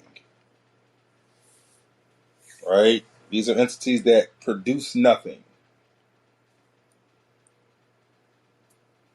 Payola, all right, is that's what record labels will pay like radio stations and DJs. Labels secretly paid radio DJs and programmers to play specific songs, artificially manufacturing hits and controlling the cultural landscape. This shut out artists who couldn't afford the bribes and ensured the label's chosen investments succeeded regardless of quality. That we got that shit today. Today. All right. They're less obvious with it. They used to be more obvious. They're less obvious with it, but they do it today. And the thing is, a lot of radio stations. So you take. So Leah Cohen is in charge of music at YouTube, right? Leah Cohen has relationships with all these music execs, which means that he can set YouTube's algorithm to promote his people's shit and demote everybody else's shit. This is what like YouTube is. There's no such thing as fucking viral natural. There's no natural viral anymore. That shit's over with. Nobody goes viral naturally on YouTube. The algorithm doesn't allow it. All right. So Truman Show. Oh yeah. So these motherfuckers have gone so far as to kill to get recordings back. Michael Jackson, Prince, Sam Cooke, just to name a few, killed for their fucking for their property. And so the way that they're because these motherfuckers can't create anything, and because the only way they exist is if they is by leeching onto creatives, they set up a system where they separate um, the talent from other talent. So they separate the songwriters from the singers, separate the songwriters and singers from the producers, and separate the songwriters, producers, and singers from the radio outlets, right? So you got beat makers, you got songwriters, and then you got talent. And so the record label is in the middle of all of it. They make sure that those people never get together, and anybody that wants to create music has to go through the record label. So they'll sign the producers, they'll sign the engineers, they'll sign the songwriters, they'll sign the artists, right? And then they have the producers make beats, they have the songwriters write songs, right? And then they'll have one of their people go through, pick the beats, pick some lyrics, bring in a singer or a rapper, and be like, "All right, here, you sing this on this beat." This is how they keep control. They had to separate it. They had to keep it separate from one another, so that because if it ever got together, then they would be out of a job. They would fucking disappear. And if you do all of it on your, if you create all of it on your own, then they tie you to a label for distribution, and then they own you that way. Yeah, they definitely need some of that. Because remember, they own the distribution, or they have relationships with distributors, radio stations, YouTube, streaming. That's all their relationships. So I know they make it to where you really can't get around them. All right. And so that's the ultimate parasitical behavior right there. All right. That's You number produce nothing, and yet you're controlling everything. And again, they do it through violence and intimidation. All right. Um, let's see. Number one. All right, it's been a long time coming. We are now to the number one parasite in business. All right. Um, to me, this isn't even close. Well, number two could have been. Number two was but number one is some shit. Number one is some shit. Um. Okay. Uh. It started. So they've been parasiting for over a century. Let's see. What year was it started? Let me see what year it started. Um.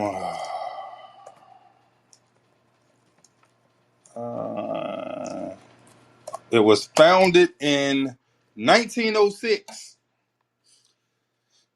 and ever since then, it's been a parasite.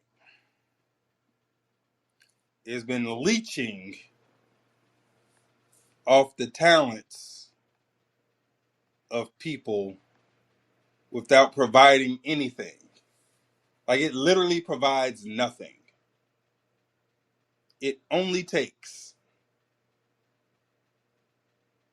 and it's taken billions. It's taken billions, and it has given nothing in return. And people still sign up to do business with them. It's crazy. Insurance, insurance, They insurance. do. It is not insurance. Ramona, we said the same thing at the same time. It's not insurance. I know, right? I'm trying to think of like a departmentalized industry where it keeps the customers separated from the talent, or the talent separated from the production. Hmm. It could Credit be. banking systems. N- Credit. It could be described. Got a card, yep. It could be described as the modern day form of fucking slavery. Credit card debt. Income tax? Let's see. Work It's in motherfucking general. what'd you say? Work in general. Nope. Taxes. Not even work. Taxes. Not even work. It's modern day slavery. So I'll give you a hint. It started to crack in 2014 with a lawsuit, and the nail in the coffin was a Supreme Court decision. Voting? Was that the Taylor Swift with Scooter Braun? Nope. Oh, The Supreme Court heard the case and voted unanimously 9-0 in 2021 against this entity. Prison.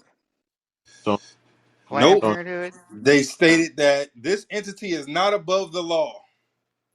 The Hmm. business model would be flatly illegal in almost any other industry in America. Nowhere else in America can a business get away with agreeing not to pay the workers a fair market rate Unions. on the theory that their product is defined by not paying their workers. It's it's waitresses Hey, bruh, and I'm trying. waiters. Let me check the chat before I give y'all the Restaurants. answer. Anybody else? All right. With the combination of the Supreme Court decision, political pressure, and the the opening salvo with Ed O'Bannon versus the NCAA. Oh, right. Wow. Yeah. Not niggas cooperative. Oh my goodness. So that's like NIL. The NIL deal, right? So the NIL came after the slavery. Since 1906. Remember, people have been playing sports.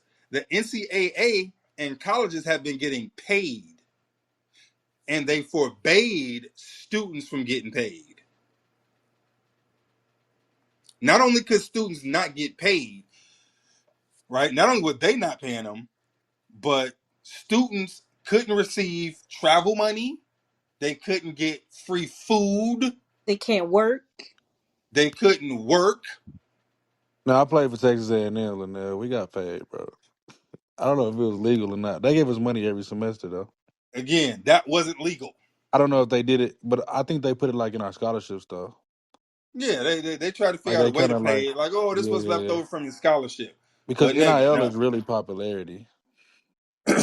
It's a brand. So NIL is your name, image, and likeness, right? Right. It's And like a brand. so anybody, that's all you want. If you're good, you want the ability to get fucking money. There, because remember, they were licensing your name, image, and likeness. When they sold those jerseys with your name on the back of it, when was that PlayStation put out college motherfucking NCAA fucking basketball and they had all the names, nigga, that's your name, image, and likeness. They got paid for that, right? Nigga, names on billboards, on fucking folders, Everywhere. pictures everywhere. They got paid for that. And they made it illegal for you to get paid. And they made it illegal for you to start your own business. Remember Greg Anthony? Greg Anthony just started a business when he was in college. He was Yeah. like, you know What what? about Hmm? destroying? It was the same thing. They made him. I don't know if you know what that is, but they made him choose whether he wanted to do like his social media podcast stuff or play football, and he chose social Right. media. Yeah. So not only did they not pay you, but they made it to where nobody could pay you. This is the Yeah, that's the most ultimate. That's this is the closest thing to slavery that you could ever announce. And then this is the fucked up part. Oh, this is why I decided to do this motherfucking cook today. Because I was having this conversation yesterday. Dude, I started off having a conversation with I was having a conversation with the homeboy Slushy. He's an Arab. He's Arab. And we were talking about football. So y'all know um I be razzing non-Americans about football, right? And talking about how, um, we got the real football. They do their version of sports is what we let the women here play. Like women play soccer here. Like the women's soccer team, well, that's great, right? But real sports here, basketball, football, right? That's what real people play. You know what I'm saying? That's what we dominate in. Real athletes playing football and basketball. You know what I'm saying? They be championing the sport that we only let women play. It's fine. That's cute. All right. That's how this shit started. And so I started talking about how um those sports, basketball and football, are the only two revenue generating sports in college. Those sports fund everything else in universities. They'll fund the entire athletic department. They'll fund the science department. They'll fund the fucking business department, scholarships, right? Basketball and football fund universities. Everything else loses money. And it's oddly enough, those are the two sports that they tried to make it illegal to go straight from high school to the pros because they're losing talent,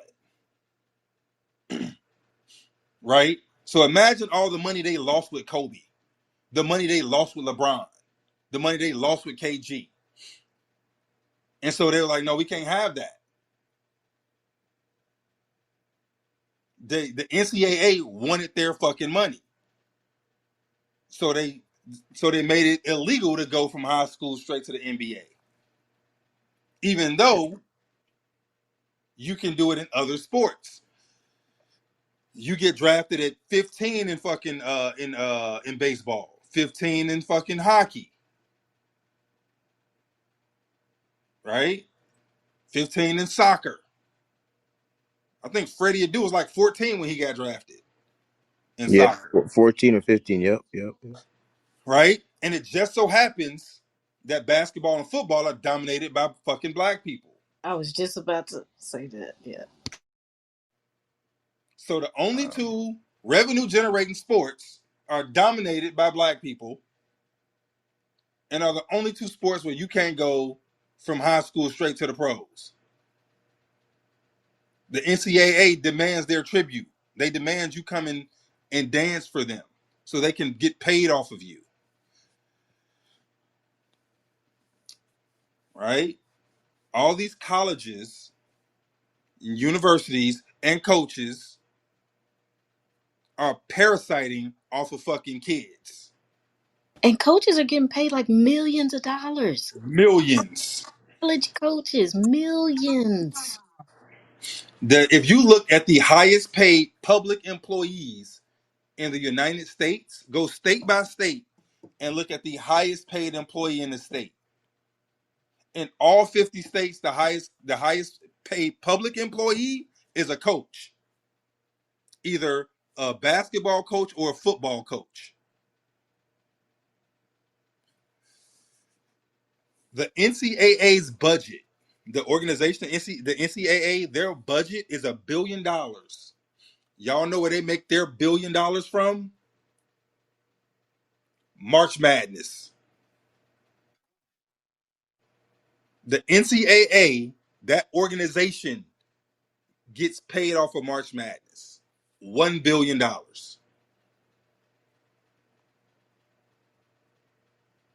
Mm. And that's only for what, a few weeks? I mean, a month or so? It's a month. March Madness, they get $1 billion. Right? What you say, X, the NFL is different strength? Sure. Right? But again, you don't go straight to MLB out of high school. There's a minor league system. No, no, no, bro. No. It's a very common thing to go straight from high school to MLB. Yeah, you can do that. No, no, no, no, no, no. I mean to the Yeah, pros. Not yeah. I'm not talking about A ball or Me double A too. ball. Who Yeah, who who somebody goes straight from That high that is school to the show? somebody baseball did that on the combined. Astros. It's a common thing to see. So what it's you can call it murky, right? To where they'll definitely draft kids straight up out of high school happens all the time. Like to the point, reason MLB isn't televised because the thing's so fucking big, right? Some of those high No, school no, no, players. no, no. Wait, I'm wait, wait. sorry. Are you talking about going to the minors? No, no. Let Oh, me okay. finish, Go ahead. bro. Like Oh, go ahead. legitimately, what happens? Like what you're talking about is the kids who get come up right, and then they get put down in the minors. The Orioles got a kid.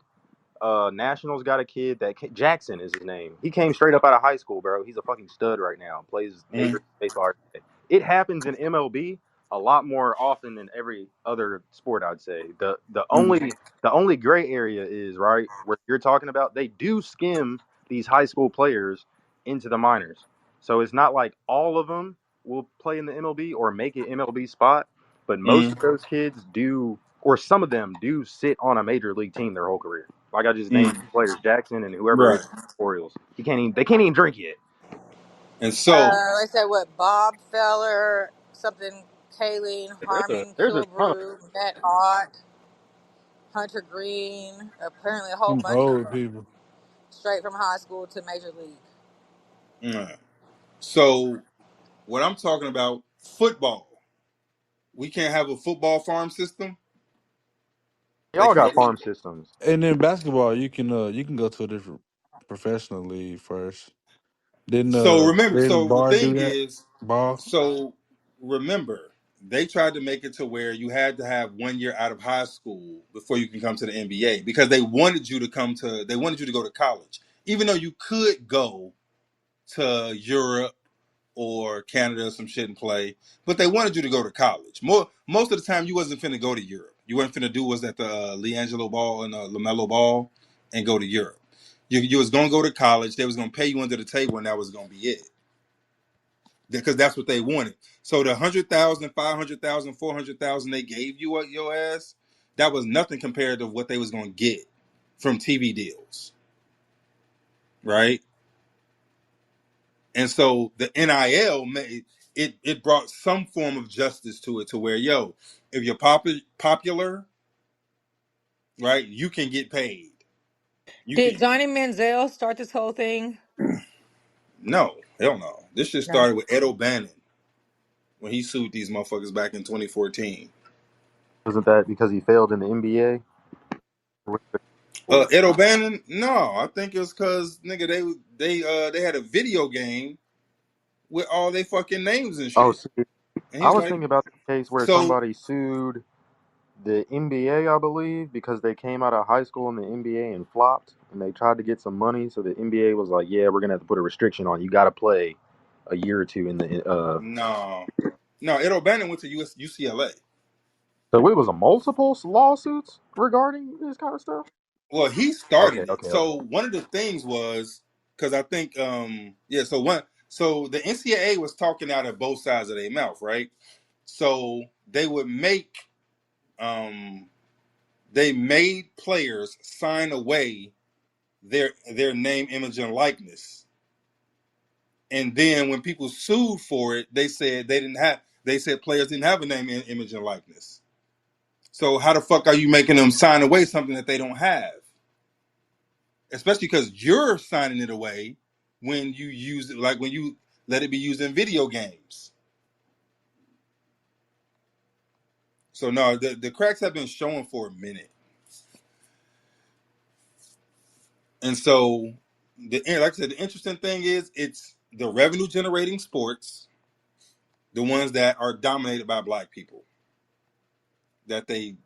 that they made sure or tried to ensure that motherfuckers went to college so they can get paid. I can't. I can't. It's not that I want to debate or anything like that, but like those names that you named are like once in a lifetime or once in a generational talents. You know what I'm saying? And so a lot of the again, I understand there's a law put in place and things of that nature, but a lot of kids, young kids, need to be saved. So I'm glad that bro Mark mentioned like, yo, did somebody try to sue because they flopped in the NBA? Like, not everybody is ready. You know what I'm saying? Like when I think of the NBA right now, like a player like Jalen Green, like everybody was waiting for Jalen Green to take off. You know what I'm saying? And now like he got traded. And it's like, you know, even when Kobe Bryant came in, it was like, yo, Kobe wasn't ready. Now he was able to get ready because there was veterans in the locker room and things of that nature. But the way the NBA is shifting, there's less veterans in the locker room to show these young athletes what they need to do. So I get that college are milking these dudes or were milking them, but I feel like most of that time they were saving those dudes, you know, from flopping. And Hey, as far as bro. the NFL, go ahead. No, so here let's start with basketball before we go to the NFL. So in basketball, so remember, my issue is not playing basketball in college. My issue is how they're treated. You know what I'm saying? So when you suspending coaches because a coach bought a player a plane ticket home to go to his grandmother's funeral, that's a problem. When you telling the kid that yeah, you're an athlete, and so you can't start a business, you can't practice any sort of financial fucking freedom. That's a You can't problem, go coach a little league team. right? When you're limiting who they can talk to, who they can interact with, and you're making them seem like bad people. Because remember, they made these motherfuckers seem like bad people because they were broke and somebody gave them some money. They tried to put these niggas in jail for this shit, right? They told them that no, you can't transfer from this institution to go to that institution, even though the coach that brought you here left to go to get more money. I'm talking about the hypocrisy of it. That's the problem with the NCAA. I'm not against motherfuckers getting developed and trained, but they should be compensated because they're generating billions for the colleges, universities, and for the NCAA and for the coaches and everybody involved, everybody around these kids, even the officials getting millions. Everybody around them getting paid. And they couldn't get nothing. They couldn't even do it. Motherfucker got in trouble for buying them a hot dog. Bruh. That's the fucking problem. And every other sport can go be a professional. And remember, they're floating the whole school. The money that Grambling gets for going to play Alabama that first year funds fucking how much of the fucking school? The whole athletic department. I think y'all talking about two separate things, to be honest. I think X was talking about like take the kid I was talking about, Jackson Holiday, right? He's 16 and plays for Orioles. Now imagine if he went to the league, like I was saying with the basketball dude, like or Kobe. Imagine if Kobe went to the league and fucking flopped, and then they made the rule where you have to stick it out a year in college or two. because of Kobe. Like on some instances, like Kobe was one of those players where, like I think what X is saying, right, to where he made it. He didn't need to be protected. But then we have a guy like Jalen Green. If he wanted to do the same thing, it's kind of obvious that he needed to be protected. I'd like, and I think you're talking about two separate things, because I think X is talking about some of what they did could have protected the player's future interest, right? But what you're saying is you didn't fuck with how the NCAA essentially took their present interest and used it without them. If that, I think y'all are talking about two separate things. Right. So in this instance, so the thing is, I would argue. So I would have an argument against that too, Mark. Right. If somebody says, "Hey, I'm good enough to play in the league," and the team feels like he's good enough to play in the league, yo, that's between them and him. Because if he goes here and gets hurt where he don't make it to the league, who suffered? Him. So I would have an argument against that too. Right. See, Not I as a think I think fan though. I think that's what X is saying, right? Like, I don't think it's I don't think it's wrong for the league to try to protect because they're going to protect themselves of getting sued from the individual you just named. I also don't think it's wrong to say, hey man, you might think you're ready, but we know you're not. So we're gonna force you to play a league down here, right? Maybe in this year at fucking Memphis under Calipari, Derrick Rose, you realize you ain't good enough for the league that first year, and you should probably sit out. And you know what I'm saying? I think it kind of depending on the way you look at it, I think it helps. But at the same So time, it could knock a nigga down a little bit. So again, so the thing is, you know what? I'm actually for players getting developed. I do. You feel me? I think, I think the product is watered down with a lot of these people coming to the league so early. I do, right? And so I'm for player development, right? But the discussion we're having here today is why these niggas not able to get paid, and so that's what the NIL deal solved. And for me, I think it's 100 years too late. All What right. They're do you not think? able to make Can you? any money. Like they're not able to make any Well, they money. were not. They Yeah. can now. Well, now, no, I'm talking about before. Yeah, but before, no, they couldn't make Can any you money. can you give a And couple of instances apart from Reggie Bush? Because I think that's the most blatant one where you think they did it. What you just said, you think they did it 10 years well, I think they did it 10 years. What? too late in terms of letting these dudes make money. Nigga, the Fab Five. I was just saying, I know a couple. I'm just Yeah, saying for everybody yeah, listening, yeah, no, I yeah, don't think no, you yeah, said that Johnny or raised Football. or like any historical situations like Miami yeah, where people got fucked up for the same stuff they're allowing now. yeah, 100%. The Johnny Fab Johnny Five. Football, Johnny Manziel was the Manziel, biggest, bro. He Johnny didn't get fucked Manziel. up. Johnny Manziel went Johnny Manziel is a fucking Johnny drug Manziel addict went to now the because he. NFL and failed in the NFL. In terms We're of talking what he about was his. doing, he was the first. He might But have We're been yeah, the talking but do about you first. his know how much money, bro. He he carried the He made was NCAA last born year. outside rich. What? of? Like what? We can't put He wasn't born rich, but he made a from oil money. whole bunch Bro, of fucking money yeah, playing football at A&M outside of yeah, A&M. he But that's carried what the I'm saying. We NCAA, can't bro. talk about Manziel and the same shit right now. Manziel was making money under the table and they ain't say shit to him. They let him do it, honestly. Like, let's be real. Manziel was one of them ones, bro, that they let under the cracks. They definitely did. Like I said, they talk shit about a whole bunch of other motherfuckers who did it. Like I said, the Fab Five, nigga, they tried to put Chris Webber in jail. Oh Jesus. They're talking shit about Jalen Rose. Like they tried to demonize these dudes, bro. These are young poor dudes who ain't had no money, and somebody saw fit to give him some money. Derrick Rose, niggas was talking shit about Derrick Rose. He got paid. Yo, nigga, he come from nothing, right? He making money. He making millions for the fucking universities for the coaches. Hey man, I fucks with Calipari. Calipari is one of the realest niggas ever. 'Cause he paid players. He like, hey man, fuck all that shit, nigga. We getting this bread. Y'all need some bread. Bread for everybody. Let's do it. He really did. You know what I'm You saying? highlighting relationships though. I mean, I want to make a note of that as I listen to how you going about this list.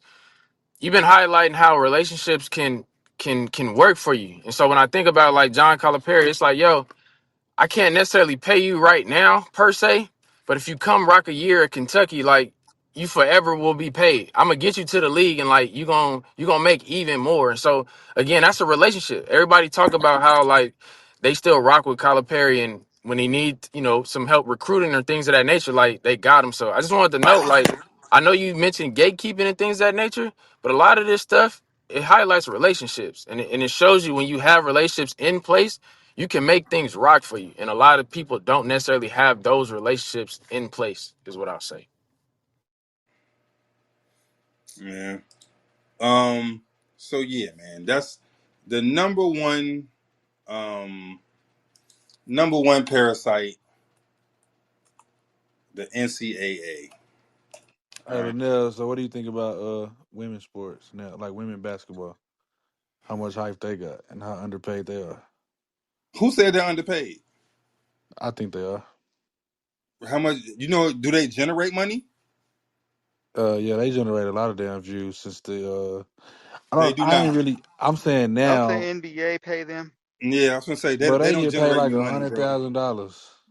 No, bro. So they get subsidized. The WNBA is subsidized by the NBA, bro. The NBA players pay for the WNBA. They don't make any money. They lose money. Like Oh, if they well, did revenue sharing, nigga, they would owe money. I mean, it's kind of twofold though, bro. Like they don't really exercise or they don't really like help navigate that product. They trying to do it now, but like you don't really see no WNBA commercials. Like some of those women got Cause you shoes. gotta pay for that, Yeah, that's what I bro. was saying. I'm Like they get if you content. going you got to pay money to make money, right? So you can't Dude, talk about a product not making money if you ain't really putting it on the shelf to be made money, bro. Is what I'm saying. hey, so they did the right thing in terms. The best way they advertised the WNBA, bro, was by taking all these grammar school kids to the game and letting them grow up watching it. Adults who watch basketball, watch boys basketball, like my nigga, yeah, ain't no. You don't want to see that. Like I can only I watch disagree so with many. you, bro. They always tell you if you want the fundamentals of the game, you watch women's basketball because it's fundamentals. And you just said the NBA is losing because, what I'm saying, from the foundation or from the fundamental aspect. So, And it's still more exciting than the WNBA. So, dude, mm, watching all right, let me co- ask you this. What was more exciting, the women's tournament or the men's tournament? men's It College always. was definitely the basketball? women's. It was women's, bro. Hell no, It's Solomon. men. You ain't keeping up with the times, bro. It was women. It was women's. The Uh, Caitlin Clark oh shit yeah, that's hey, going on and all that. answer me this, Yeah, Jay bro. Wood. How many dunks was in the women's That wasn't tournament? that wasn't the focal Well, it point, ain't bro. go for Kaylin dunks, Clark, bro. we talked about it. You see how many people was at the game with You Kaylin talking Clark? about it? You Bro, talking about Caitlin soap Clark's operas, game. dog? I'm Those talking games are about getting sold out. basketball. Have you checked the No, ticket prices of those games here lately? hey brother. So again, we're That talking shit about is hot. as a. Oh my god, as they still don't make no money. Is what I'm telling you. All that hot shit is a manufact. That's manufactured. They don't make no money. They don't generate revenue. Nobody wants to see that shit. I don't. And I'm gonna tell you, I was talking about this shit because I do the tournament of champions, the Nike tournament of wait, wait, champions. wait, wait, wait, wait, wait. Was that a woman that said I don't? Yeah, Ramona. Does she Mm-hmm. go to Mm-hmm. basketball games? I what That's the I'm Probably I'm not. that's from beside the Kentucky. What motherfucking I don't point. know about basketball. That's beside the point. Women don't go to WNBA games. Hey, That was a bro. woman. That's That was a not woman who what told you my she don't point want to see was that around shit. it was the money that they Go generated ahead. from it. That was my point. The money that They don't generate money, views, bro. the views that they had with the women's, like the women's college basketball, bro, had more views than the men's in the last 2 years, bro. Go No. look at the statistics. Hey, that's one How thing. much money did it generate? Well, it can't make money because you got people like us in here saying, "I don't watch you," I don't watch," when everybody was tuned in. The Hey, TV bro. contracts is coming in place. That's one of the things that has to be highlighted. That's one of the reasons why the women is trying to strike iron now is because they know this TV contract is coming up and they trying to get the money now because they know, yo, lock this in now because once this TV come in, we owed this. That's a part that they don't want to talk Hey, about. dude, they don't make no. What? How Simon, many? are you What? aware What? that there's a What is? TV contract? That's what part of the negotiations is. Are you aware of that? So let me ask you this: do you think the TV contract is going to cover the cost of the league? It's their biggest stream of revenue, bro. That's not what I didn't ask if it was the biggest part of revenue. I asked, is it going to cover the cost of the league? More eyeballs, more jersey sales. Yeah, I think people if people start watching it more because it's on TV. You can't even find a WNBA game on right now. Most people probably don't even know that the playoffs is approaching because it's not on ESPN. They still talking about the Because NFL. nobody So wants to watch it, they didn't bro. have a TV contract, is what I'm saying, bro. If you Why do have you it on think they didn't TV, have a TV contract? if was the NBA, if the NBA is supporting it, bro, was the NBA allocating for this to be on TV more? So if the NBA is a partnership, did they allocate? Did they say, hey, let's put this on TV more or not? I'm So asking. why? How, I'm asking. so now I'm finna answer your question. So if everybody knows the WNBA is playing, like you don't think ESPN know that there's a Do they WNBA? have a TV If you don't contract think that's it, slotted to give them TV access right do now? you think if do you think if ESPN wanted to show WNBA they could? Bro, they have to have a TV slot. Everything got to be slotted, right? You can't just put. Do you think if they wanted to show it, do you think they could make it? They could show it. They got 4 channels. They got ESPN. They got ESPN They two. They going got against the ESPN fucking NFL is West what I'm Coast. They saying, got a bunch bro. of That's the whole ESPN. point. They're going against the NFL right now.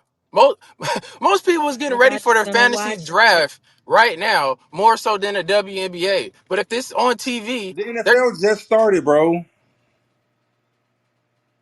They've been playing all summer. Why haven't they been on they TV? don't have the TV contracts to be on TV. Why? Because there's no money in it. I got it. Nah, That's I got to not even disagree with that, bro. true, bro. So you think ESPN just leaving money on the table by not putting them on TV? Like they don't know what they're doing. The advertisers that pay for it, like they So just why gonna they getting a magically TV come. deal now?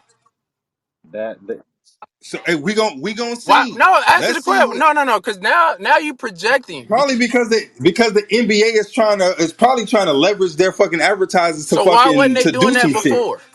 When the Comets was running 3 or 4 peat, why wasn't they doing that before? When the Sacramento Because Monarchs was nobody was winning, watching that why wasn't shit. the They NBA trying doing to it force before? this They was shit. playing in the They're same trying to arena with the force it. Sacramento Kings. So why weren't they doing Hey, it before? X.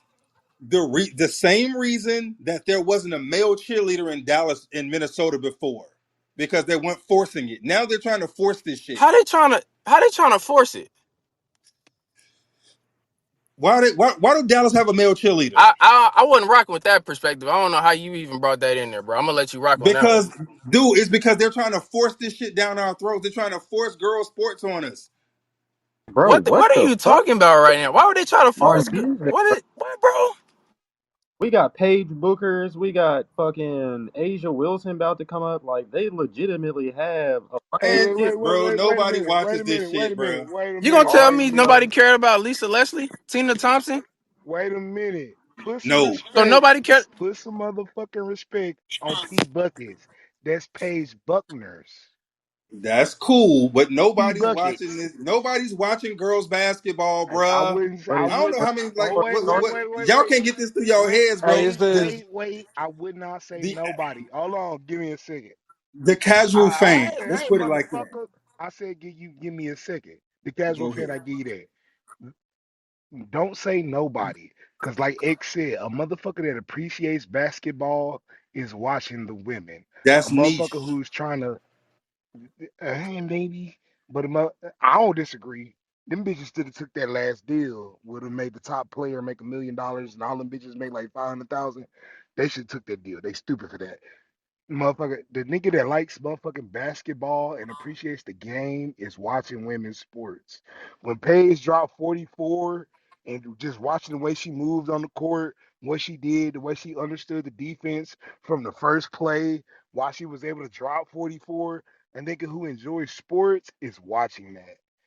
Hey, Now the bro. average motherfucker who just watch it for flash, But no. that's where the But a money motherfucker comes who from, bro. I get that. That's why I'm saying them bitches are stupid. That last deal that the top motherfucker would have made like 1.2, 1.5 million, and each of them would have got paid like the lowest player would have got like I think it was like 350,000 or some shit. They said should have took that. 200,000. They 200. Okay, bro. They should have took that fucking deal. That's why I call them stupid. So I was at the tournament of champions with all the broads that's going to all the ones that's gonna be in the WNBA. They was there. I was talking to all these coaches, all the college coaches, and I was like, hey yo, what do y'all think about? And I told y'all this. Hey yo, what y'all think about lowering the rim so we can make this shit more exciting? And these motherfuckers, some of these niggas got indignant. Like, no, our game is good enough. No, it's not. And this is the secret that nobody wants to tell these motherfuckers. Your shit is not that fucking exciting. I can only watch so many fucking layups. I can only watch so many jump shots. Yo, somebody got to do something exciting here, B. This shit's not that fucking exciting. Lower the rim, get some dunks, get some alley oops. Yo, I mean, even then, you still ain't gonna get a lot of dunks, but you'll get some, right? Dude, lower the shit. Make it exciting. Make it watchable. This shit is Is unwatchable. Y'all remember my man? So the dude, I think it was Colin Cowherd, that put out $1 million. He was like, "Yo, I got $1 million. The WNBA champions versus a high school boys champion." He tried to put up 1 million, and he's right. They can be beat by high school boys.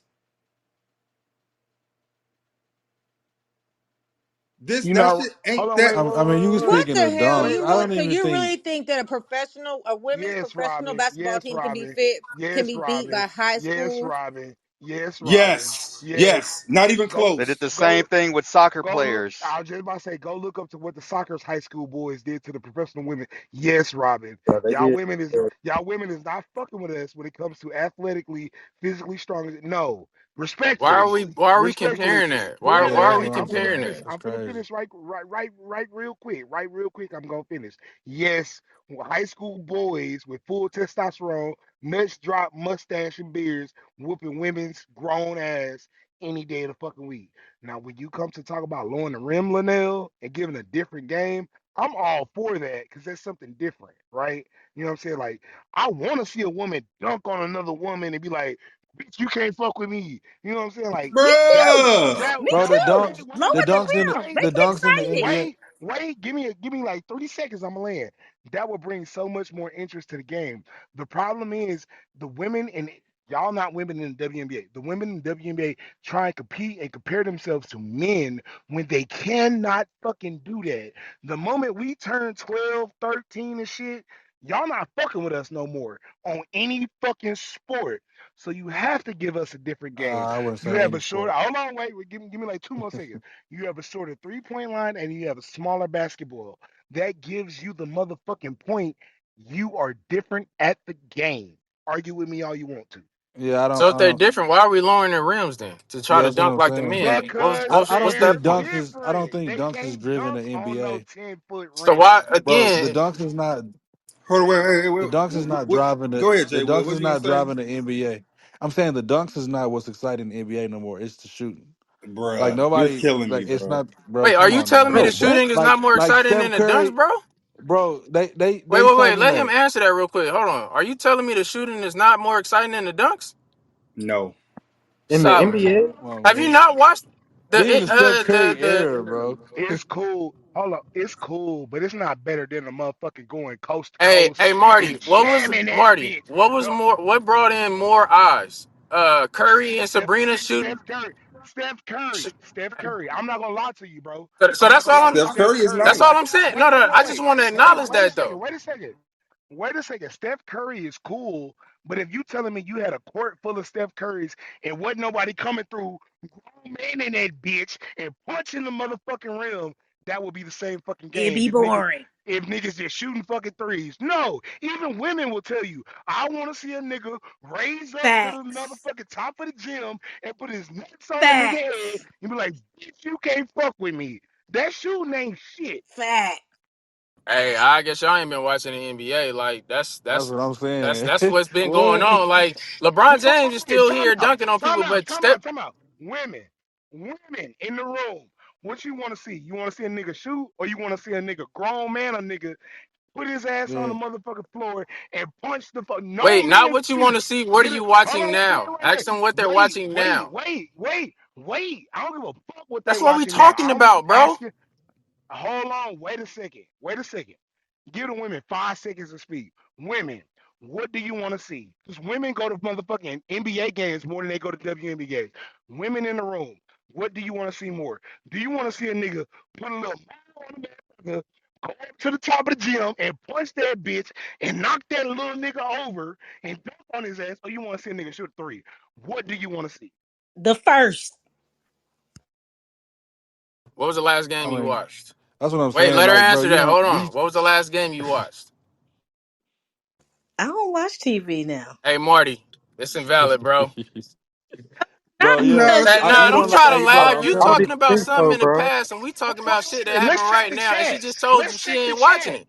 Where the rest of the women But at? that's what I Women that want to watch see. yeah. NBA basketball. That's why I What ain't do y'all watching it want to now. see? That's what I want to They see. still dunking. It bro. ain't like the dunk stop. It ain't. So it ain't like you Bro, ain't It's like it's not. what we saying It's here? not as exciting. But low all key. I was saying Go is ahead. this. Hold up, bro. Go ahead, Jay Wood. All I was saying is this generation of kid, like the kids are influenced by shooting now. Nobody is dunking like that.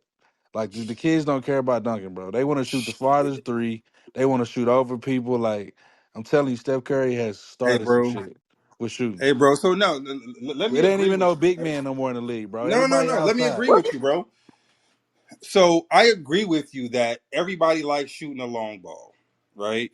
And so they practice shooting a long ball, right? But that's only because everybody can do it. It's just like soccer. Without the way this shit got started is because I was razzing my man Slushy about the fact that everybody outside of America can play soccer because you ain't gotta it don't take no physical greatness to play soccer, nigga. You ain't gotta be super fast, super great. You know what I'm saying? Um, so everybody can shoot the fucking ball. Short, fat kid can shoot the ball. Niggas have always been shooting the ball, nigga. Everybody can't dunk, right? I'm on the Everybody court. can't shoot the ball, I'm on man. the Come on. court 7 days a fucking week, right? The most exciting the gym gets is when somebody get motherfucking posterized. You know what I'm saying? Hey, Facts. niggas like shots. Yeah. Oh yeah, he shot a shot. You shoot in the clutch is better, right? For niggas like seeing good shooters. I'm not saying that niggas don't like seeing good shooters. That's cool, but the game is built off a nigga putting his nuts on another nigga's shoulders. Like niggas got whole shoes based off that shit. Nigga, the Jordan logo ain't the nigga shooting a J. It's the nigga jumping from the free throw line and dunking the fucking ball. That's what makes this shit the shit, But right? what's the NBA logo though? Is a white man that couldn't do shit. He just dribbling the ball. He ain't even shooting. It's Hey, a Jerry white man West. dribbling the ball. You hey, know what I'm saying? John Morant, before he got busted with pipes and doing stupid shit, was sending niggas into a tizzy because he was what? Putting his nuts in niggas' But faces night but in, Kerry night been out. shooting. Or Kerry trying been to. shooting niggas like shits out for the last 10 years, And like and still doing I it. don't think that I don't think you're wrong in saying that, right? But in saying that one of the conversations amongst a lot of like fundamentalists and fucking kids coaches is that that nigga ruined the game. And Like he did. Steph Curry is he is what he is, bro. Ain't probably we probably that's like Reggie Miller 2.89, goddamn it. You know what I'm saying? Like we're not it's gonna be a long time before we see another dude like him when he leaves. And in saying that, I don't think people find shooting more exciting. I don't. I think the kids find it how do I say it more entertaining. But like if that makes sense. But like when it comes to like the casual fan and shit, bro, I think that's why the dunk contest is still big. Why they want certain people to enter They're the actually doing away with the dunk contest. It's which is gone. wild as Actually, shit in my it's And opinion. gone. Actually, that's because gonna be it's the not. that's gonna It's be the Exactly. fall of All Star motherfucking weekend, bro. I swear to God, All Star weekend is already fucking trash. well, the They dunk do it with contest ain't been good, bro, for a long time. the dunk. So The last dunk contest in my mind that was good was when Zach Levine and the other nigga was dunking over the mascots and shit. You're right, yeah, but it ain't been good for a long that's time. because nobody that we want to see dunk gets in that bit, right? When Zach Levine and them niggas got in there, he didn't even know who the fuck they were, right? Only reason I know Zach Levine, what's that other nigga's name? The other light skinned nigga. Only reason I Gordon. know the Gordon. get Gordon. Only reason I know them niggas is because of the dunk contest and what they did in the dunk Yeah, contest. It made me start watching these niggas, right? And they got a good game, right? because you wasn't Nigga, watching basketball. I You was wasn't watching watching the basketball. season. All I right, was. all right. We got. Oh Hey, wait, hold no, on. We fuck gotta that go. Hey, Hey, shit, dog. I was just gonna Nigga, you already conclude wait, with got the this. number wait. one. You already got I the was number just one. gonna Fuck conclude with that. I'm this, gonna bro. finish No, what no, I'm no. It's saying. time to go. We gotta go. We gotta go. I'm We gonna gotta finish what I'm saying before we go. go ahead. I Finish. was So I was watching basketball when they got into the dunk contest, right? But the reason why I started following their career is because the show they put on in the dunk contest and how that back and forth went with the dunks they were doing. It's like, damn, Was that better than the last? Was that better than the last night? You know, feel what I'm saying? You take dunking away from basketball. Not even say take it away. If basketball is just shooting fucking threes and shit, that shit is gonna be unentertaining. And you people are sitting here lying, talking about these 3 pointers are just fucking all that. No, the fuck they're not. They're cool, but to a motherfucker who enjoys basketball, a motherfucker that grew up back in the day watching Jordan or learning about Jordan and shit like that. Yes, yo, big man, motherfucking Wimbiana. Yeah, that nigga can shoot threes and shit. But you know what that nigga can do? That nigga can get in the motherfucking paint, swat your shit, and come down there and motherfucking Space Jam dunk on your bitch ass, and you can't do nothing about it. That's way more entertaining. And I land. Okay. All Let me. right, we're Only gonna thing I end. wanted to We're gonna say. end Only, right there, bro. I just wanted to Let's say, end just on my right conclusion about women. I was just saying the women's sports is up 48% on the tennis. Like they doing good. I'm just saying they got they there, got bro. they got a vision, bro. That's all I'm saying is Good luck. they Yeah, doing hey, good. bro. I'm glad they got a vision because ain't nobody watching this shit. All right, y'all. Let's get up out here, man. I didn't even. I intended to just go 3 hours, man. Y'all made me go 4 with this Bring bullshit. your ass to the motherfucking temple and let's keep arguing. All right. All right, man. I appreciate y'all hanging out, man. But yo, yeah, this has been today's list: business parasites or industrial parasites, man. Um, and so I think as we go next week, I'm for sure doing the Talmud. All right, I'm gonna force myself to do it. I've kind of completed my little projects. I ain't completed them. I should be done by next week though. All right, so should be the Talmud next week, inshallah. All right, but I appreciate y'all hanging out. Um, yeah, blacksuniform.com, vigorpain.com. Remember, Conspiracy University. All right, on TikTok, on Instagram. All right, and the podcast Conspiracy University. Let me give y'all a moment of positivity. You know what? Because we've been talking about basketball, let's go to the Mamba for some positivity, man. At the end of every day, you look yourself in the mirror and you ask yourself, did I get better today? If the answer is yes, and you do that for 5 years, 10 years, 15 years, how much better are you going to be? And that's basketball, that's whether it's football, that doesn't matter. Are you getting better every single day? That's the question, right? And it's just taking small steps. You don't try to get it all done in one day, in 1 week, in 1 year, right? It's the process of getting better every day and doing that for a period of years that then create the masterpiece. Man, that's the Mamba, dog. R.I.P. to the homie. Other than that, man, I'm gonna see y'all on Friday, B. We out. Thanks for coming to the cookout, but you need the right gear. Blackisuniform.com, you can get it right here. We talk flat earth and mud floods. You might hear about the dome. No matter the topic, you just need something with the shield on. Blackisuniform.com, where conspiracy analysts are at home.